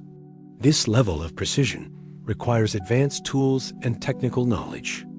The sheets showed evidence of careful preparation, as if they were being manufactured for specific technical applications. The placement of the mica within the pyramid structure was equally mysterious. Rather than being used decoratively or symbolically, the sheets were hidden within the construction, serving no apparent architectural or aesthetic purpose. They appeared to be functional components integral to the pyramid's design. Recent research has revealed additional anomalies at Teotihuacan that suggest advanced knowledge of energy manipulation. Ground-penetrating radar has identified underground chambers and tunnels that follow precise geometric patterns. These subterranean features appear to be designed according to specific technical requirements rather than religious or ceremonial purposes. Analysis of the pyramid's construction has revealed that it incorporates sophisticated acoustic properties. The structure channels and amplifies sound in ways that require advanced understanding of wave mechanics and resonance. Specific frequencies are enhanced while others are dampened, creating acoustic effects that seem intentionally designed. The pyramid's relationship to local geology is also significant. It sits atop a natural cave system that contains high concentrations of mercury, a metal with unique electrical and thermal properties. The builders appear to have deliberately chosen this location and modified the natural features to enhance specific characteristics. Some researchers have proposed that the mica sheets and underground chambers formed part of an ancient energy system. Mica's electrical properties could have been used to create capacitors or other electrical components. The precise positioning and geometric patterns suggest knowledge of electromagnetic principles. The mercury deposits beneath the pyramid add another intriguing element. Mercury has unique properties that make it useful in various electrical applications. In combination with mica insulation and specific geometric arrangements, it could theoretically form components of advanced electrical systems. Computer modeling of the pyramid's internal structure suggests that the mica placement creates specific electromagnetic field patterns. These patterns could theoretically focus or channel various forms of energy, though the specific purpose remains unclear. The astronomical alignments of Teotihuacan also suggest advanced knowledge of cosmic energy relationships. The city's layout corresponds to specific stellar positions and celestial cycles with precision that requires sophisticated mathematical and astronomical knowledge. Ancient Mesoamerican texts describe Teotihuacan as the place where the gods were created and the birthplace of the sun. These descriptions suggest the site was associated with powerful energies or transformative processes beyond ordinary human experience. The sudden abandonment of Teotihuacan around 750 CE adds another layer to the mystery. Despite its size and apparent prosperity, the city was gradually abandoned with no clear explanation. There are no signs of conquest, natural disaster, or economic collapse. The inhabitants simply left, taking their knowledge with them. This pattern of sudden abandonment appears at other ancient sites worldwide. Advanced civilizations that demonstrated sophisticated technical knowledge disappeared, leaving behind massive constructions whose purposes we can barely comprehend. The mica chambers of Teotihuacan represent a technological puzzle that challenges conventional understanding of ancient capabilities. Whether they formed part of religious ceremonies, energy generation systems, or communication devices remains unknown. But their existence proves that ancient peoples possessed knowledge and abilities far beyond what traditional archaeology attributes to them. The pyramids of Teotihuacan stand as monuments to human ingenuity and ambition, but they also serve as reminders that knowledge can be lost as well as gained. The builders who created these marvels possessed understanding that we are still struggling to comprehend. Perhaps the greatest mystery of Teotihuacan is not what the builders accomplished, but what they knew that we have forgotten. The mica sheets may hold secrets about energy, consciousness, and the relationship between matter and mind that could transform our understanding of human potential. The ancient Mesoamericans called it the place where gods were born. Perhaps they meant the place where humans learned to harness powers previously reserved for the divine. The mica chambers guard those secrets still, waiting for minds capable of understanding what the ancients achieved and why they ultimately chose to walk away from such power. The night sky above ancient Earth was far more dangerous than the one we observe today. During the Bronze Age, our planet moved through regions of space containing debris from comet fragmentations and asteroid breakups. This cosmic shooting gallery created conditions that could have produced devastating impacts on a scale that would make modern nuclear weapons seem insignificant by comparison. The Tunguska event of 1908 provides a recent example of cosmic destructive power. A small asteroid or comet fragment, probably no more than 60 meters across, exploded in the atmosphere above Siberia with the force of 1,000 Hiroshima bombs. The airburst flattened 2,000 square kilometers of forest and was heard 1,000 kilometers away. If the same object had exploded over a populated area, it would have killed millions of people and left destruction that would be attributed to supernatural causes by pre-industrial observers. Cosmic impacts can create all the effects attributed to ancient nuclear weapons. The intense heat of atmospheric entry and explosion can vitrify sand and stone over vast areas. The electromagnetic pulse from a large impact can disrupt electrical fields and create strange atmospheric phenomena. The blast wave can level cities and create the type of destruction patterns found at archaeological sites like Tal el-Hammam. Perhaps most importantly, cosmic impacts leave the same geological signatures often cited as evidence for ancient nuclear warfare. Shocked quartz crystals, microscopic spherules, elevated iridium levels, and other markers of high-energy events can all result from extraterrestrial impacts.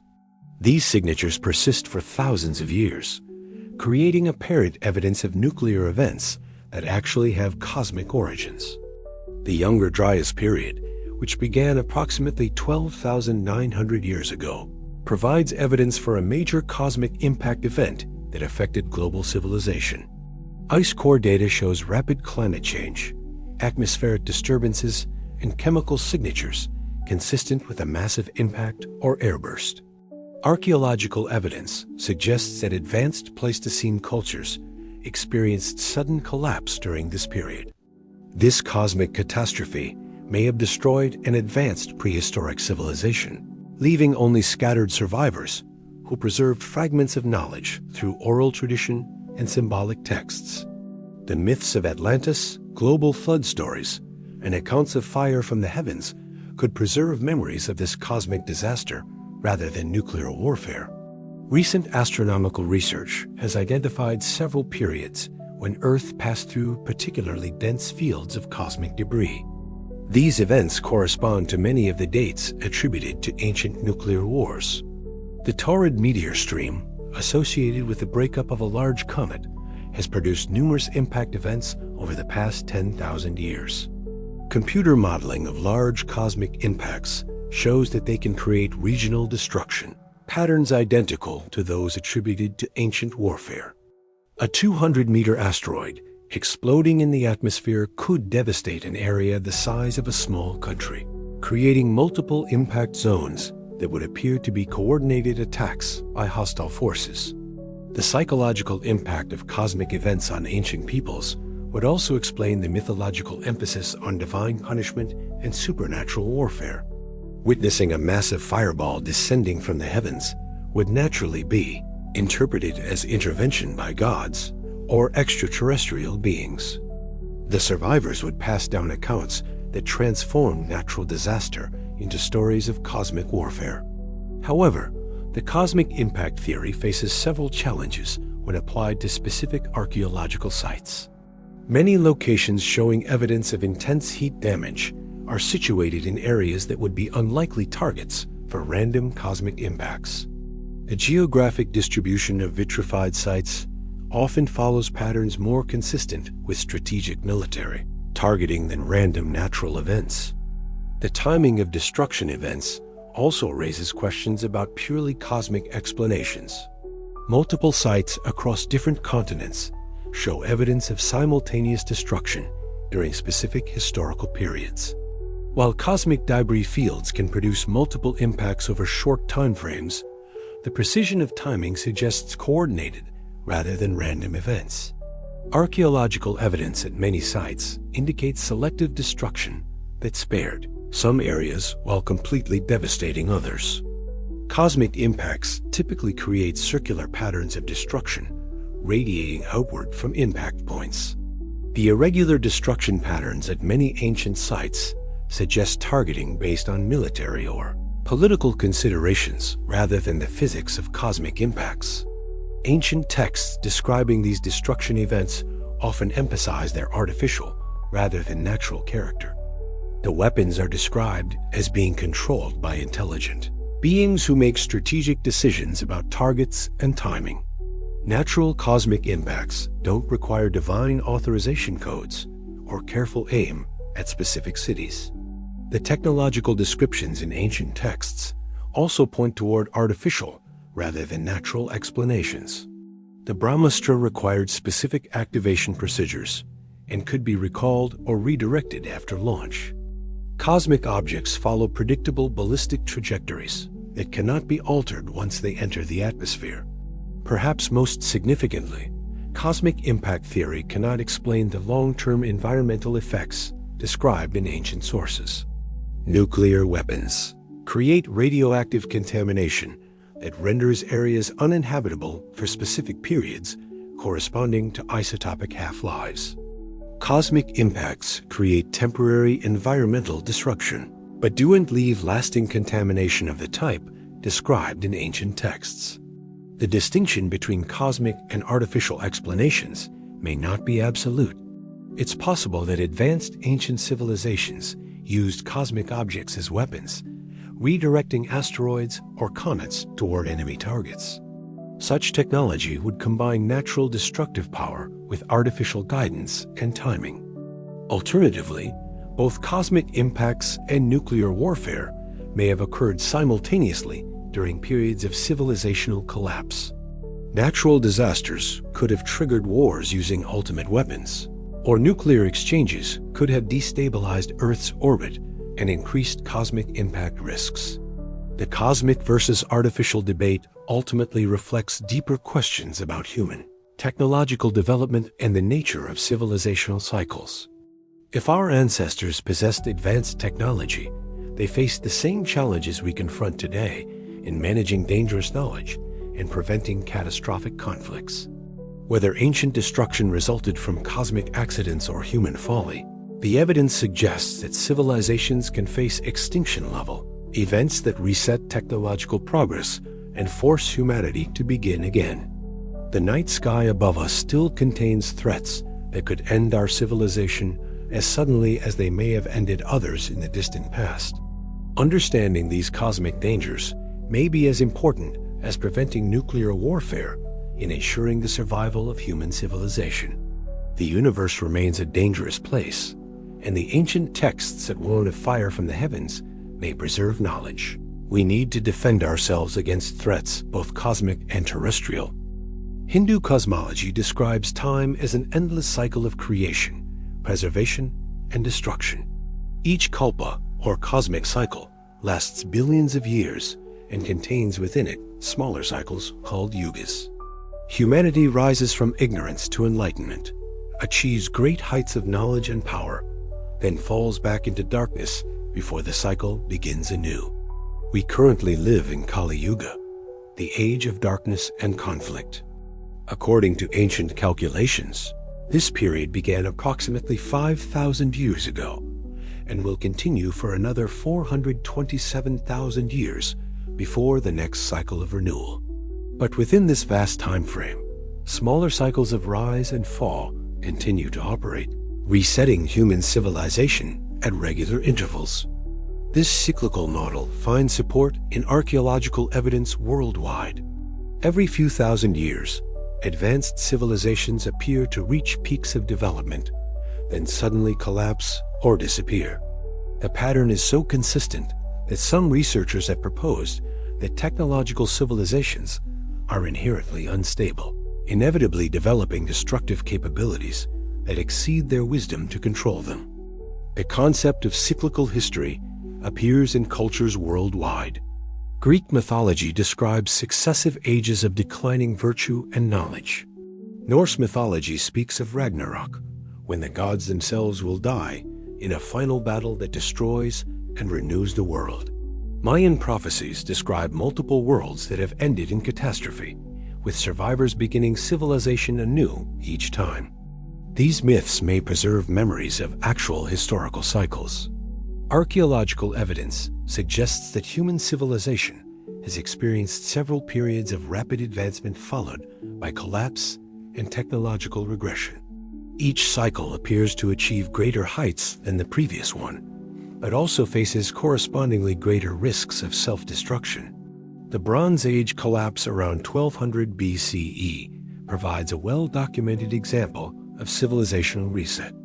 Advanced societies throughout the Mediterranean world suddenly disappeared or reverted to much simpler technological levels. Writing systems were abandoned, trade networks collapsed, entire populations migrated or vanished from the historical record.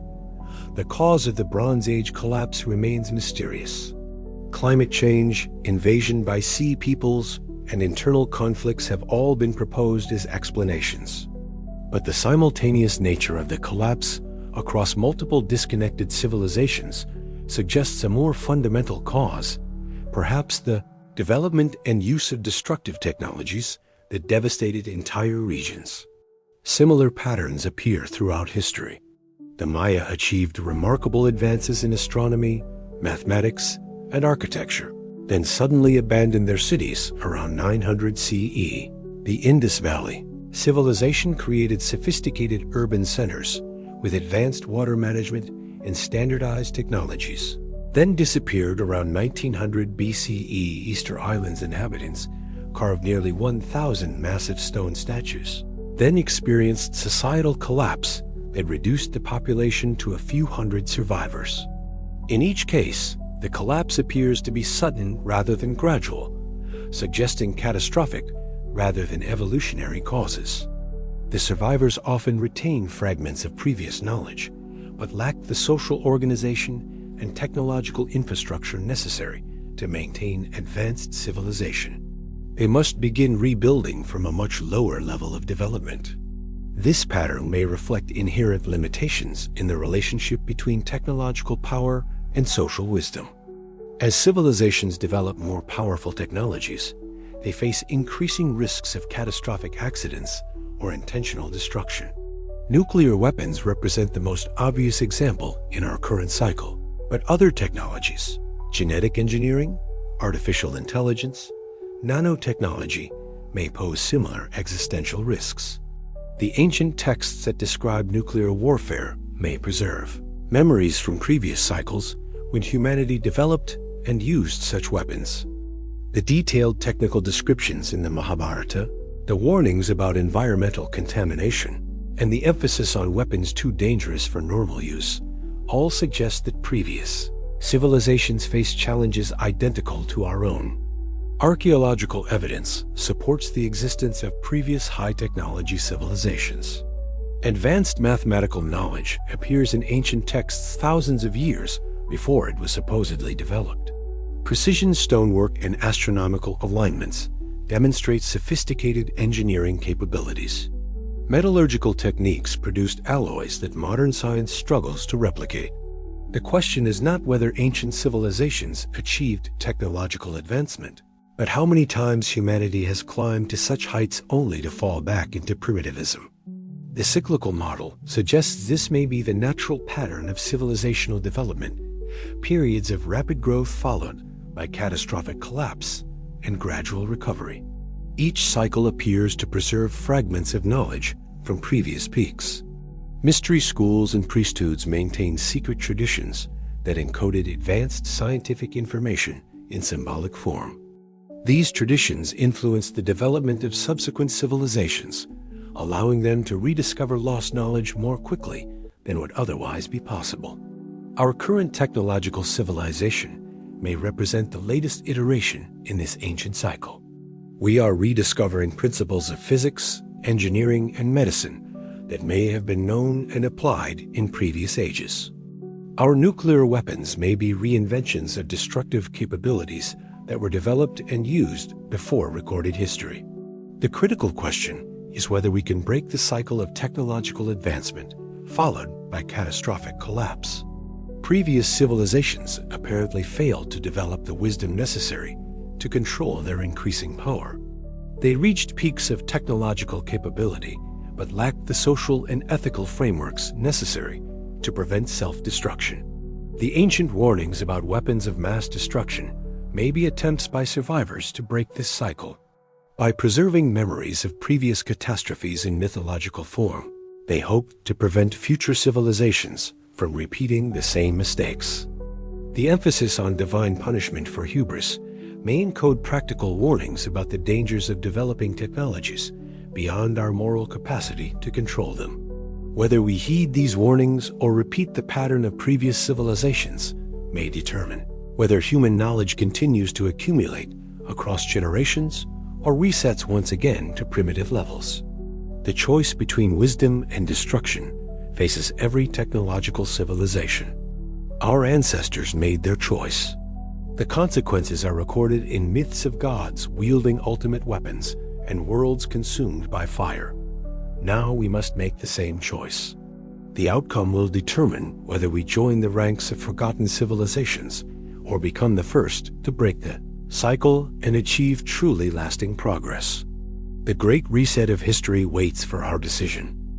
In the 1990s, a construction crew building housing near Jodhpur in Rajasthan, India, made a discovery that would fuel controversy for decades.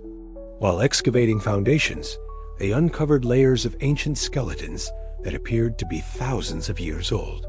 Initial examination suggested these remains dated to approximately 8,000 to 12,000 years ago, making them some of the oldest human remains found in the region. But it was not the age of the skeletons that captured attention. It was their apparent radioactivity. Local researchers claimed that radiation detection equipment registered levels significantly above normal background radiation when placed near the skeletal remains. Some reports suggested the bones themselves were radioactive, as if the individuals had been exposed to intense radiation during their lifetimes or shortly after death. The discovery generated intense interest among alternative archaeology circles. Here, apparently, was direct physical evidence of ancient nuclear events in exactly the region where Sanskrit texts described the use of divine weapons like the Brahmastra. The skeletons seemed to provide the missing link between mythological accounts and physical reality. Dr. A. K. Ganguly, a former atomic research scientist, examined some of the remains and reported findings consistent with radiation exposure. According to his analysis, the bone density and mineral composition showed characteristics similar to those observed in modern radiation victims. The skeletons appeared to show evidence of rapid burial, as if large numbers of people had died simultaneously. The radioactive levels, while elevated, were not extremely high modern standards. This could be explained by natural decay over thousands of years. Most radioactive isotopes have half-lives measured in decades or centuries rather than millennia. Even intense initial radiation would diminish to relatively low levels after such extended periods. More intriguingly, some researchers claim to identify specific isotopes in the bone samples that don't occur naturally. These artificial isotopes would provide definitive proof of nuclear events, as they can only be created through nuclear fission or fusion reactions. However, attempts to verify these findings through independent analysis have produced contradictory results. The Indian government classified much of the research as sensitive, limiting access to the skeletal remains and restricting publication of detailed analytical results. This secrecy has fueled speculation about cover-ups, while simultaneously making scientific verification impossible. The most provocative claims remain unverified by peer-reviewed research. Mainstream archaeology has largely dismissed the radioactive skeleton claims as misinterpretation of natural phenomena combined with contamination from modern sources. Industrial activity in the region could account for elevated background radiation levels. Medical waste disposal or nuclear research facilities might explain artificial isotopes in soil samples. Skeptics point out that the initial radiation measurements were conducted using relatively primitive equipment by researchers without extensive training in radiation detection. Modern dosimeters and spectrometers might produce different results. The chain of custody for bone samples was often unclear, raising questions about contamination during handling and storage. Geological surveys of the Jodhpur region have identified natural uranium deposits that could account for elevated background radiation without invoking ancient nuclear warfare.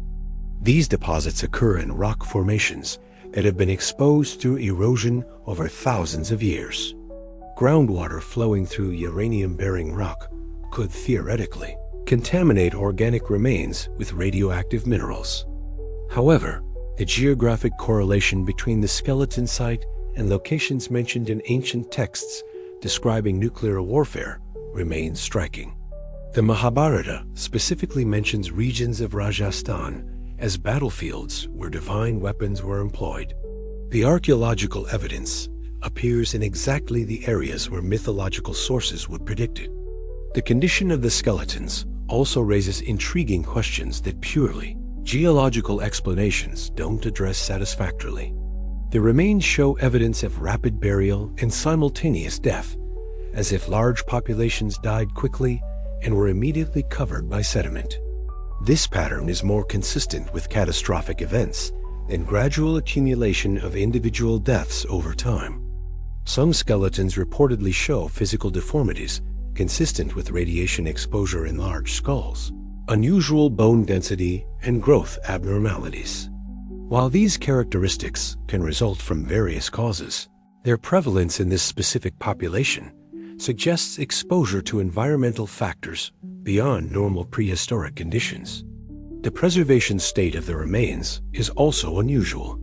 Most ancient skeletons in tropical climates show significant decomposition and mineral replacement. The Rajasthan skeletons appear unusually well preserved, as if the burial conditions included factors that inhibited normal decay processes. High radiation levels can sometimes have preservative effects on organic materials. Recent attempts to conduct more sophisticated analysis have been hampered by political and bureaucratic obstacles. International researchers have been denied access to the most significant samples. The few studies that have been permitted produced conflicting results, with some confirming elevated radiation, while others found only normal background levels. The controversy reflects broader tensions between conventional archaeology and alternative theories about ancient civilizations. The radioactive skeletons have become symbols for those who believe in advanced prehistoric technologies, while mainstream researchers treat them as examples of pseudoscientific sensationalism. Independent verification remains the key to resolving the debate. Proper analysis using modern equipment and rigorous protocols could definitively determine whether the skeletons show evidence of radiation exposure. Isotopic analysis could identify whether any artificial radioactive elements are present in concentrations that require nuclear rather than natural explanations. Until such verification occurs, the radioactive skeletons of Rajasthan remain tantalizing but unproven evidence for ancient nuclear events.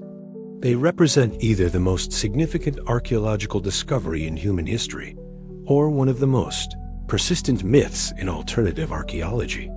The truth may lie buried with the bones themselves, waiting for scientists brave enough to conduct the definitive studies that could forever change our understanding of human prehistory. Whether that truth confirms or refutes the ancient nuclear war theory, it will require courage to accept whatever the evidence reveals about our ancestors and their capabilities. The skeletons keep their secrets in the desert soil, radioactive or not, bearing witness to events that occurred when the world was young and humanity was learning the true cost of ultimate power. Plato's account of Atlantis, written in the 4th century BCE, describes a civilization of extraordinary technological sophistication that disappeared in a single catastrophic day and night. The island continent possessed advanced metallurgy, sophisticated architecture, and weapons capable of projecting power across vast distances. Then, suddenly, it sank beneath the waves, leaving only legends and scattered survivors to tell the tale. For over 2 millennia, scholars have debated whether Atlantis represented historical memory, philosophical allegory, or pure fiction.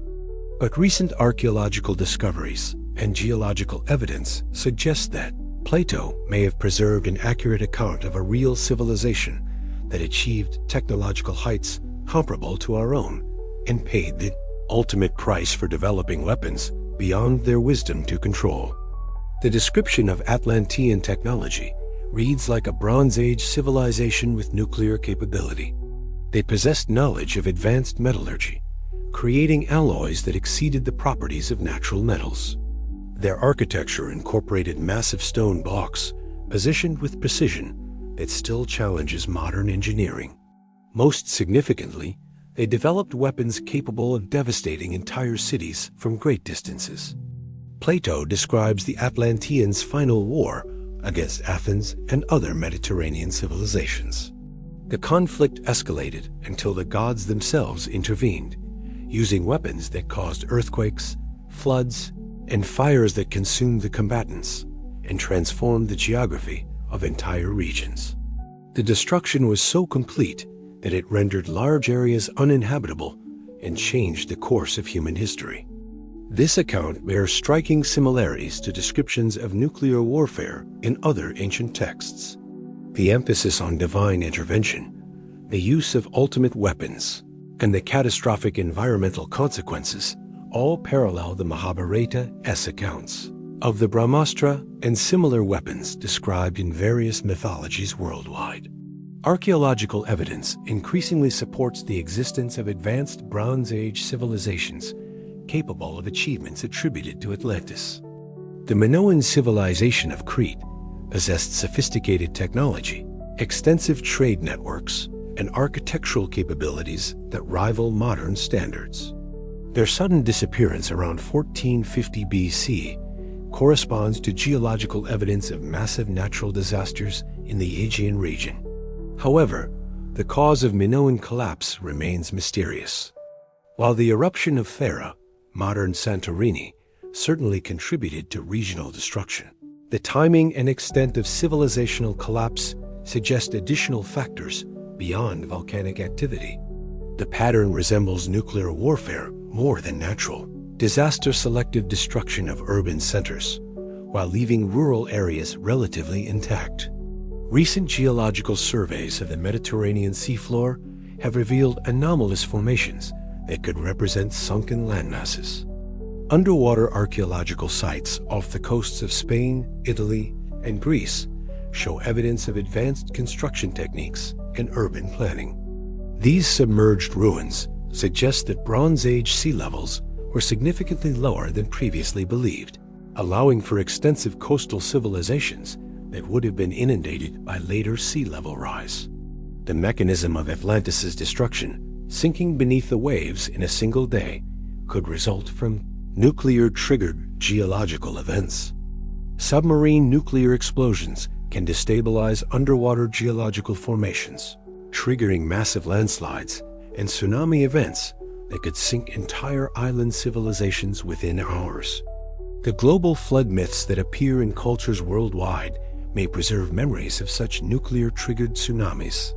The emphasis on divine punishment for human wickedness, the selective survival of righteous individuals, and the complete transformation of the world, as geography all suggest coordinated destruction using advanced weapons rather than natural disasters. Edgar Case's psychic readings about Atlantis, while not scientifically verifiable, describe a civilization that developed crystal-based energy technologies capable of powering advanced vehicles and weapons. These terrible crystals eventually became unstable and caused the catastrophic destruction that sank the continent. The description parallels modern concerns about nuclear technology becoming uncontrollable and triggering civilizational collapse. Alternative archaeology has identified potential Atlantean survivor sites across the globe. The precision stonework at Pumapunku in Bolivia, the astronomical alignments at Göbekli Tepe in Turkey, and the advanced engineering of Egyptian pyramids all suggest influence from a technologically sophisticated source civilization that predated known historical cultures. The genetic evidence for human population bottlenecks around 12,000 to 15,000 years ago supports the Atlantis catastrophe theory. DNA analysis suggests that human populations worldwide experienced dramatic reductions during this period, consistent with global catastrophic events that eliminated most advanced civilizations and forced survivors to rebuild from primitive conditions. The Younger Dryas cooling period, which began approximately 12,900 years ago, provides geological evidence for the type of rapid climate change that could result from nuclear winter effects. Ice core data shows atmospheric disturbances consistent with massive fires and dust clouds that blocked solar radiation for extended periods. Recent discoveries of advanced prehistoric sites continue to push back the timeline of human technological achievement. Göbekli Tepe's sophisticated astronomical alignments and massive stone constructions predate agriculture by several millennia, suggesting that complex civilizations existed much earlier than conventional archaeology admits. The Atlantis account may preserve the most complete description we possess of humanity's first nuclear age. A civilization that achieved technological sophistication comparable to our own, developed weapons of ultimate destruction, and used them in conflicts that literally changed the face of the earth. Plato's emphasis on the moral lessons of the Atlantis story suggests that he understood its relevance to contemporary concerns about power and responsibility. The Atlanteans became corrupt, using their advanced technology for conquest and exploitation rather than wisdom and harmony. Their punishment came not from external enemies, but from the consequences of their own choices. The story serves as both historical memory and prophetic warning. If Atlantis represents a real prehistoric civilization, its fate demonstrates that technological advancement without corresponding moral development leads inevitably to self-destruction. The gods who destroyed Atlantis may have been the Atlanteans themselves, wielding weapons they created but could not control. Whether Atlantis existed as Plato described or represents a composite memory of multiple prehistoric civilizations, its message remains relevant to our current nuclear age.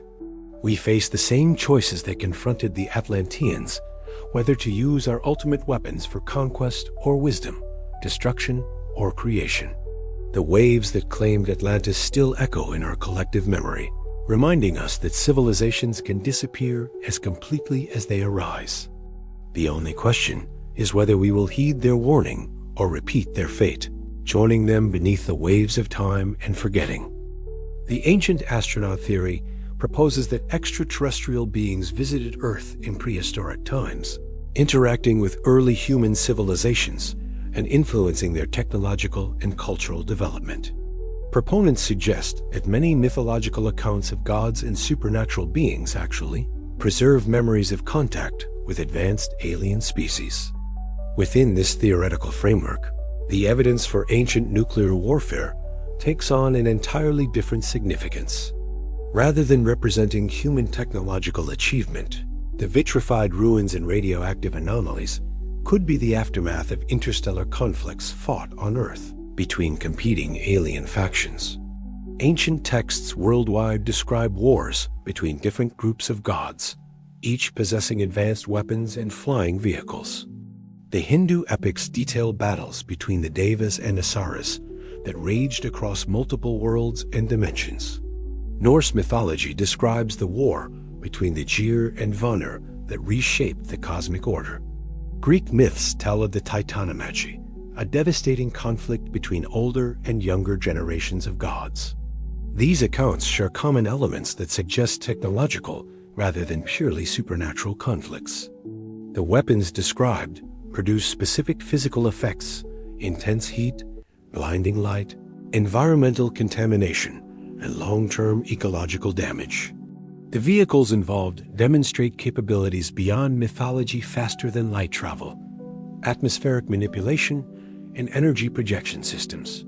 The Vimana descriptions in Sanskrit texts provide particularly detailed accounts of what appear to be advanced aircraft. These craft could travel through air, water, and space with equal ease. They possessed invisibility capabilities, defensive force fields, and weapon systems capable of mass destruction. The technical specifications are precise enough to inspire modern attempts at reconstruction based on ancient blueprints. Ezekiel's vision of divine chariots describes vehicles with wheels within wheels that could move in any direction without turning. The craft generated intense light, produced loud sounds, and left physical traces on the ground. Modern analysis of the description has produced designs for vehicles that match Ezekiel's account using known aerospace engineering principles. The ancient astronaut interpretation suggests that Earth served as a battleground for conflicts between different extraterrestrial civilizations. These wars used weapons far beyond human technological capability, leaving evidence that we now misinterpret as human nuclear warfare or natural disasters. The Anunnaki of Mesopotamian mythology represent one potential alien faction involved in these conflicts.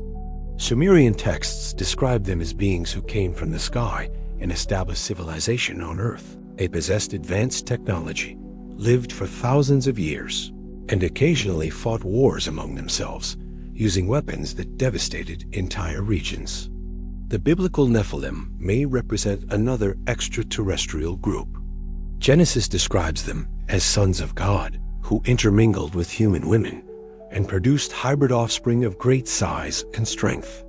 These beings are associated with violence and corruption that ultimately led to divine judgment in the form of global flood.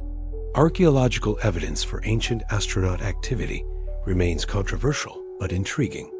The precision of megalithic construction worldwide suggests access to technologies beyond those available to Bronze Age humans. The astronomical alignments of ancient sites demonstrate knowledge of celestial mechanics that require sophisticated observation and calculation capabilities. Artistic depictions in ancient cultures worldwide show beings with features that don't match normal human anatomy. Elongated skulls, large eyes, and technological accessories appear in artwork from civilizations that had no contact with each other. These images could represent artistic convention, religious symbolism, or actual depictions of non-human entities. The ancient astronaut theory provides explanations for several puzzling aspects of ancient nuclear warfare evidence. The sudden appearance of advanced technology, the equally sudden disappearance of technological capabilities, and the selective destruction of specific sites all make more sense as results of external intervention rather than human technological development. However, the theory faces significant challenges from mainstream science. No definitive evidence for extraterrestrial visitation has been identified using rigorous scientific methods. The technological capabilities attributed to ancient aliens often exceed what current physics considers possible within the constraints of interstellar travel and energy requirements. The psychological and cultural factors that create ancient astronaut theories may be more significant than the theories themselves. Human tendency to attribute unexplained phenomena to supernatural or external causes could account for both ancient myths and modern UFO beliefs without requiring actual alien intervention. Alternatively, the ancient astronaut theory might represent a modern mythological attempt to explain genuinely anomalous archaeological evidence. If ancient civilizations did achieve nuclear capability through conventional technological development, contemporary observers might find it easier to attribute such achievements to alien influence rather than accept that our ancestors possessed comparable capabilities. The distinction between ancient human achievement and alien intervention may ultimately be less important than the evidence itself. Whether nuclear warfare in antiquity resulted from human ingenuity or extraterrestrial influence, the archaeological and textual evidence suggests that such conflicts occurred and had lasting consequences for human civilization.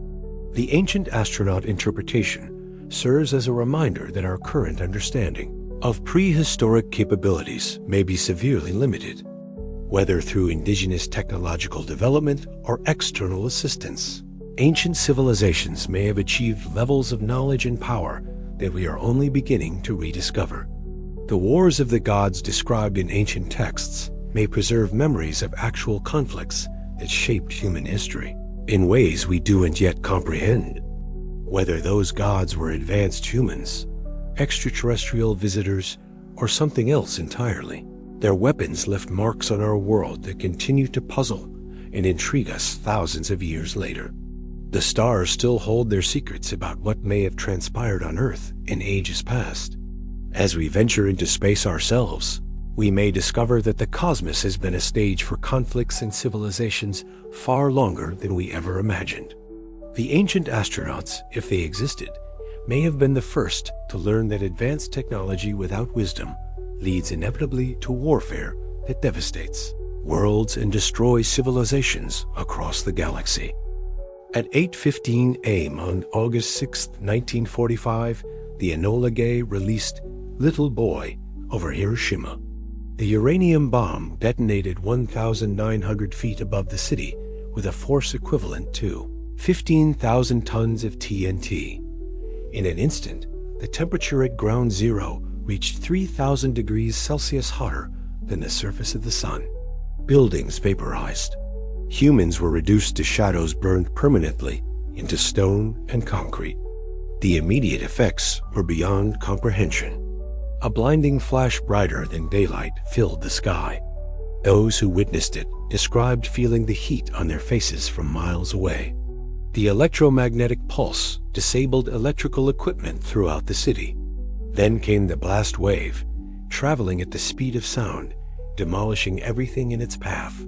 Within seconds, 80,000 people were dead. Another 80,000 would die over the following months from radiation sickness, burns, and injuries. The city center was utterly destroyed, a circular area of devastation extending for miles from the hypocenter. 3 days later, Fat Man exploded over Nagasaki with similar results. The plutonium bomb was more powerful than the uranium device, but hills surrounding the city limited the destruction. Still, 40,000 died immediately, with tens of thousands more succumbing to radiation effects in the weeks and months that followed. The eyewitness accounts from Hiroshima and Nagasaki provide unprecedented documentation of nuclear weapon effects on human populations. These descriptions, recorded by survivors and investigators, offer a unique opportunity to compare modern nuclear warfare with ancient accounts that may preserve memories of similar events. Dr. Michihiko Hachiya's diary from Hiroshima describes the immediate aftermath. Fires sprang up and spread rapidly. The streets were filled with debris, and people with severe burns wandered about in shock. Many had their clothes burned off, and their skin hung in tatters. Hair and nails had fallen out, and they were bleeding from the mouth and nose. These symptoms, hair loss, hemorrhaging, skin damage, match precisely the effects of divine weapons described in the Mahabharata. Hair and nails fell out. Pottery broke without apparent cause. After a few hours, all foodstuffs were infected. The warriors and their armies, horses and elephants, were burned by the energy of the weapon. The long-term effects proved even more devastating. Radiation sickness developed over days and weeks, causing victims to weaken and die even after appearing to recover initially. Pregnant women suffered high rates of miscarriage and birth defects. Cancer rates soared throughout the affected populations. Ancient texts describe identical long-term consequences. The Drona Parva warns that areas where divine weapons were used would remain barren for years. Survivors would suffer from mysterious wasting diseases. Children born after the conflicts would show deformities and shortened lifespans. The psychological impact on survivors paralleled ancient accounts as well. Many Hiroshima and Nagasaki survivors reported feeling they had witnessed the end of the world. They described the explosion as supernatural, beyond human comprehension. The scale of destruction seemed to exceed anything possible through conventional warfare. Ancient warriors who witnessed divine weapons expressed similar awe and terror. Arjuna recoils in horror at Krishna's cosmic form, begging the god to return to his benevolent appearance. The Mahabharata describes warriors fleeing in panic from weapons that seem to threaten the very foundations of reality. The environmental effects of the atomic bombs also matched ancient descriptions. The intense heat created firestorms that burned for days, despite the lack of conventional fuel. Strange weather patterns developed around the blast sites. Plants and animals showed abnormal behavior and development for years afterward. Perhaps most significantly, both ancient and modern accounts emphasize the unprecedented nature of these weapons. Nothing in previous human experience prepared observers for the scale of destruction nuclear weapons could achieve. They represented a qualitative leap beyond conventional warfare, requiring entirely new vocabulary to describe their effects. The medical documentation from Hiroshima and Nagasaki reveals specific pathological changes that could serve as markers for ancient nuclear events. Bone marrow suppression, chromosomal damage, and characteristic cancer patterns provide scientific signatures that could theoretically be detected in ancient skeletal remains. Modern analysis of soil and building materials from the bomb sites shows persistent radioactive contamination decades after the explosions. Similar techniques could identify ancient nuclear signatures if they exist in archaeological contexts. The isotopic fingerprints of nuclear weapons remain detectable for thousands of years under appropriate conditions. The strategic considerations that led to the use of atomic weapons in 1945 also illuminate possible motivations for ancient nuclear warfare. Both Hiroshima and Nagasaki were chosen as targets partly because they had been spared conventional bombing and would demonstrate the weapon as full destructive potential against intact urban areas. Ancient accounts suggest similar strategic thinking behind the use of divine weapons. They were employed against major population centers and military strongholds to achieve maximum psychological impact. The weapons served as instruments of total warfare designed to break enemy morale and end conflicts quickly through overwhelming destruction. The moral debates surrounding nuclear weapons in the modern era echo ancient warnings about divine weapons. J. Robert Oppenheimer's famous quotation from the Bhagavad Gita, "Now I am become death, destroyer of worlds," reflects the same moral horror expressed in Sanskrit texts about weapons that exceeded human wisdom to control. The parallels between modern and ancient nuclear warfare suggest that humanity may have faced this ultimate challenge before. The detailed technical accuracy of ancient descriptions, the precise match with documented nuclear effects, and the global distribution of similar accounts all point toward shared technological and historical experiences. Whether the ancient accounts preserve actual memories or represent remarkable coincidence, they offer valuable insights into the human response to ultimate weapons. The patterns of initial awe, growing horror, and eventual moral revulsion appear to be universal reactions to nuclear-scale destruction. The survivors of Hiroshima and Nagasaki became powerful advocates for nuclear disarmament, understanding from personal experience the true cost of atomic warfare. Their testimony serves as a bridge between ancient warnings and contemporary dangers, reminding us that the power to destroy civilizations has consequences that extend far beyond immediate military objectives. The ashes of two Japanese cities stand as monuments to human technological achievement and human moral failure. They remind us that the choice between wisdom and destruction faces every generation that possesses ultimate power. The ancients may have faced this same choice. Their fate, recorded in myth and legend, may foreshadow our own. Mainstream archaeology approaches claims of ancient nuclear warfare with the methodical skepticism that has served science well for centuries. Extraordinary claims require extraordinary evidence, and the nuclear warfare theory faces significant challenges when subjected to rigorous scientific analysis. The most fundamental problem lies in the nature of the evidence itself. Much of what advocates cite as proof of ancient atomic weapons can be explained through conventional geological, archaeological, and historical processes. Vitrified stone, elevated radiation levels, and destruction patterns all have natural explanations that don't require invoking advanced prehistoric technology. Dr. George Rapp Jr., a geoarchaeologist at the University of Minnesota, has extensively studied vitrified materials from ancient sites. His analysis demonstrates that the temperatures required to melt stone can be achieved through conventional fires under specific atmospheric conditions. Lightning strikes, forest fires, and even large-scale cooking activities can create localized areas of extreme heat sufficient to vitrify sand and stone. The vitrified forts of Scotland provide a case study in alternative explanations. While early researchers proposed that the melted stone walls resulted from advanced weapons, controlled experiments in the 1930s demonstrated that timber-laced stone ramparts could be vitrified through conventional burning. The builders may have deliberately created these glass-like walls to strengthen their fortifications. Similarly, the supposed radiation signatures at ancient sites often dissolve under careful analysis. Modern contamination from industrial activities, nuclear testing fallout, and natural uranium deposits can account for most elevated radiation readings at archaeological sites. The chain of custody for samples is often unclear, making it impossible to distinguish ancient from contemporary contamination. The isotopic analysis that some researchers claim proves ancient nuclear events has been repeatedly challenged by peer-reviewed studies. Most independent analyses of allegedly radioactive ancient materials find only natural background radiation levels.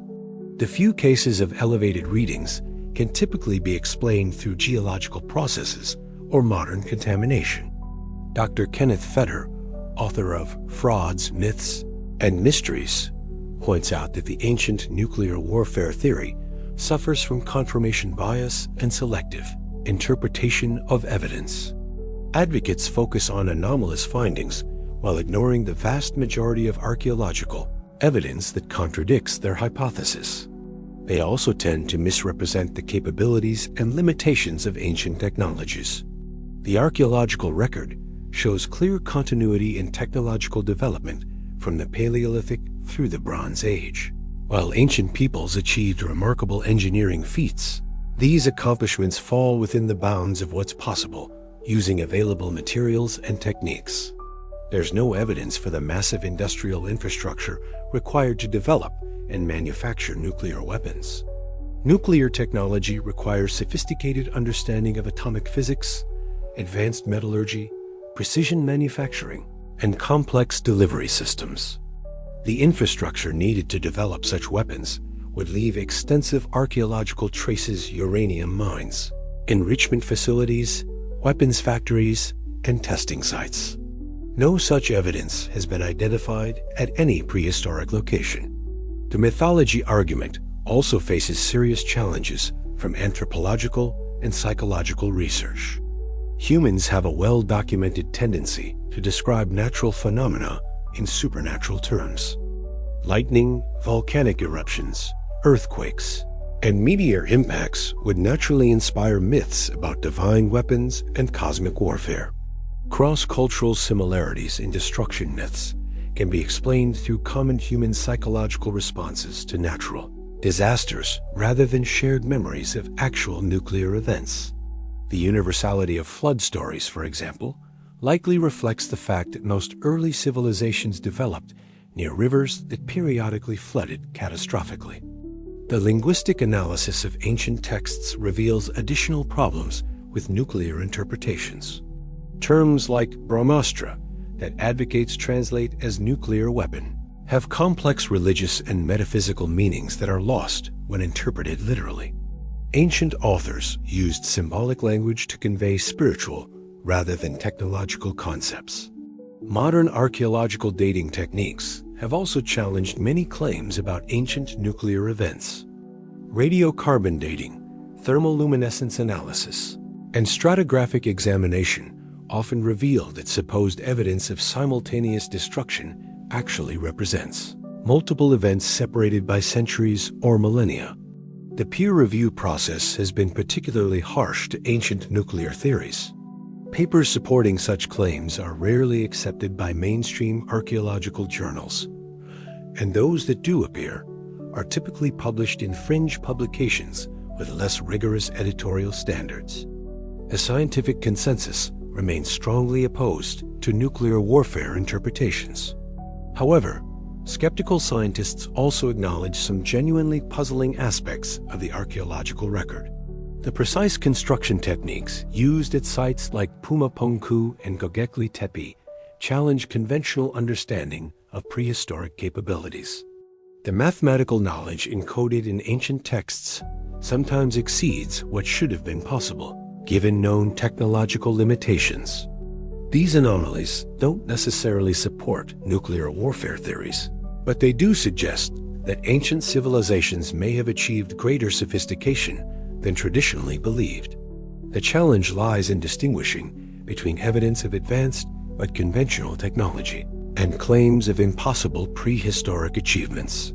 The scientific method provides tools for resolving these disputes through careful experimentation and analysis.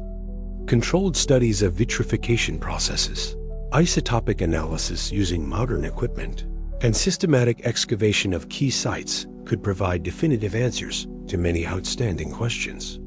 Unfortunately, political and cultural factors often interfere with objective scientific investigation. Some governments restrict access to controversial archaeological sites. Religious and nationalist sensitivities can influence research priorities and interpretation of findings. Popular media sensationalizes preliminary results while ignoring subsequent debunking. The ancient nuclear warfare debate ultimately reflects broader tensions within archaeology about the interpretation of anomalous evidence.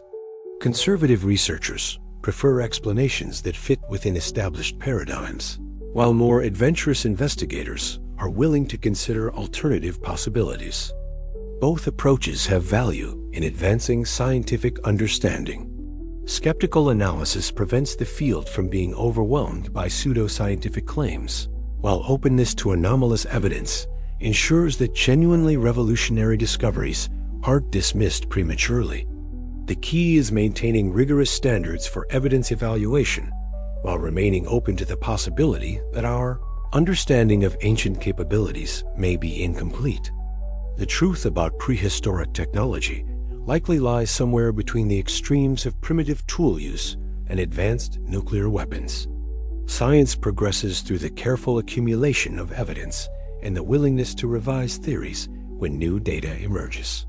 The ancient nuclear warfare hypothesis may ultimately be disproven, but the process of testing it has already advanced our understanding of ancient technologies, geological processes, and human mythological patterns.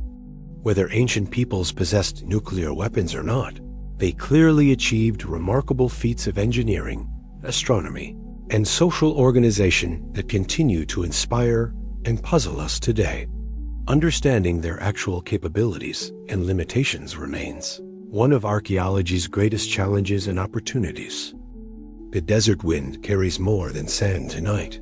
It carries questions that have haunted humanity since we first learned to wonder about our past.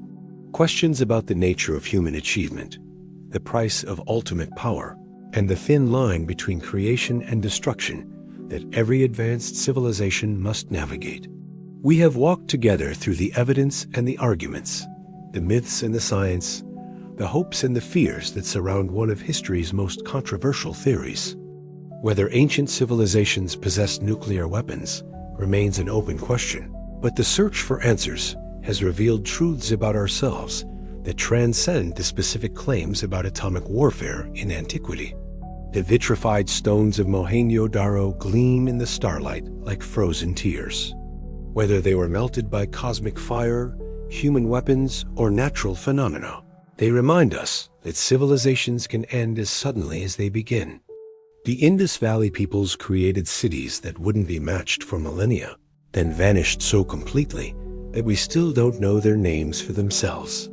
In the Libyan desert, green glass catches the moonlight across thousands of square kilometers. Each fragment preserves the memory of temperatures hotter than the surface of the sun.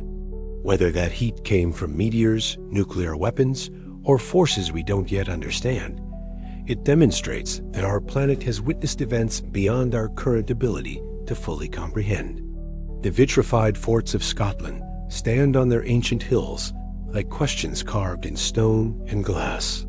The energy required to melt their walls exceeds what Bronze Age technology should have been able to achieve. Yet there they stand, permanent riddles that challenge our assumptions about what was possible in ages past. Ancient texts from around the world describe weapons of incredible power wielded by gods and heroes. Whether these accounts preserve memories of real technologies or represent the human imagination grappling with forces beyond control, they reveal universal patterns in how we understand and misuse ultimate power. The Mahabharata warns that divine weapons should never be used in anger, only in the gravest necessity. The texts describe authorization codes, safety protocols, and environmental consequences with technical precision that makes modern nuclear scientists uncomfortable. Whether this represents actual knowledge or remarkable intuition, the warnings remain relevant to our current nuclear age. Perhaps the most important lesson from our journey through ancient nuclear theories is not whether they are true, but what they teach us about the relationship between knowledge and wisdom. Every account of ancient ultimate weapons emphasizes the moral burden that comes with such power. The gods themselves hesitate to use such forces, knowing their terrible consequences. Modern nuclear weapons pose identical moral challenges. We possess the power to destroy civilization, but we struggle with the wisdom to control that power responsibly. The ancient warnings about divine weapons may be humanity's oldest guidance on managing technologies that exceed our moral development. The cyclical theories of history suggest that civilizations rise and fall in predictable patterns. Each cycle achieves greater technological heights, but faces correspondingly greater risks of self-destruction. If these theories are correct, we may not be the first civilization to possess nuclear weapons, and we may not be the last. Archaeological evidence continues to push back the timeline of human technological achievement. Each new discovery reveals greater sophistication in ancient civilizations than we previously believed possible. Whether this sophistication included nuclear weapons remains unproven, but the possibility can no longer be dismissed as fantasy. The search for ancient nuclear evidence has advanced our understanding of geological processes, archaeological methods, and the interpretation of historical texts. Whether advocates or skeptics ultimately prove correct, the debate has enriched our knowledge about the past and our techniques for studying it. More significantly, the ancient nuclear warfare theory has forced us to confront uncomfortable questions about human nature and technological development. Are we inevitably drawn to develop ultimate weapons? Do civilizations always push the boundaries of destructive capability beyond their wisdom to control such forces? The myths and legends that describe divine warfare may preserve more than historical memories. They may encode fundamental truths about the human condition, our drive to transcend limitations, our fascination with ultimate power, and our tendency to use that power in ways that ultimately threaten our own survival. Standing in the desert tonight, surrounded by the evidence and the mysteries we have explored, one truth emerges with clarity. Whether ancient nuclear warfare occurred or not, we now possess weapons capable of ending human civilization.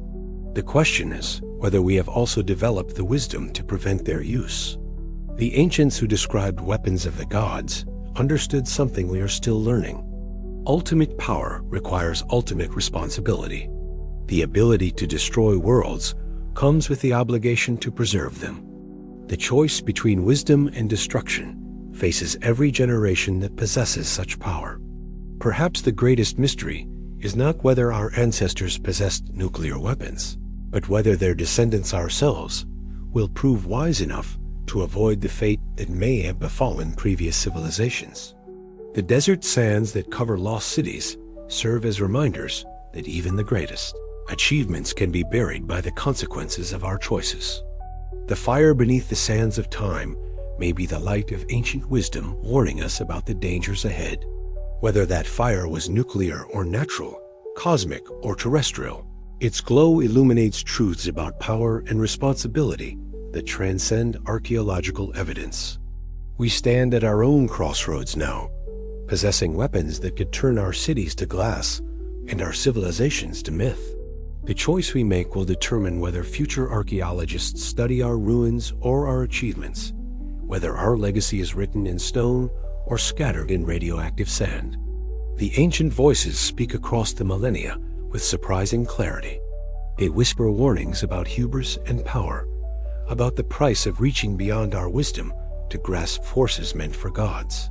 Whether we listen to those whispers may determine whether our civilization joins the ranks of the lost or becomes the first to break the cycle of rise and fall. The desert wind carries the voices of ages past and futures yet unborn. In its whisper, we hear the eternal question that faces every intelligent species that develops ultimate power. Will we choose wisdom or destruction, creation or annihilation, the survival of our species or its transformation into legend? The answer lies not in the sands of ancient deserts, but in the choices we make today. The fire that may have consumed previous civilizations still burns within us, the fire of curiosity, ambition, and the relentless human drive to transcend all limitations.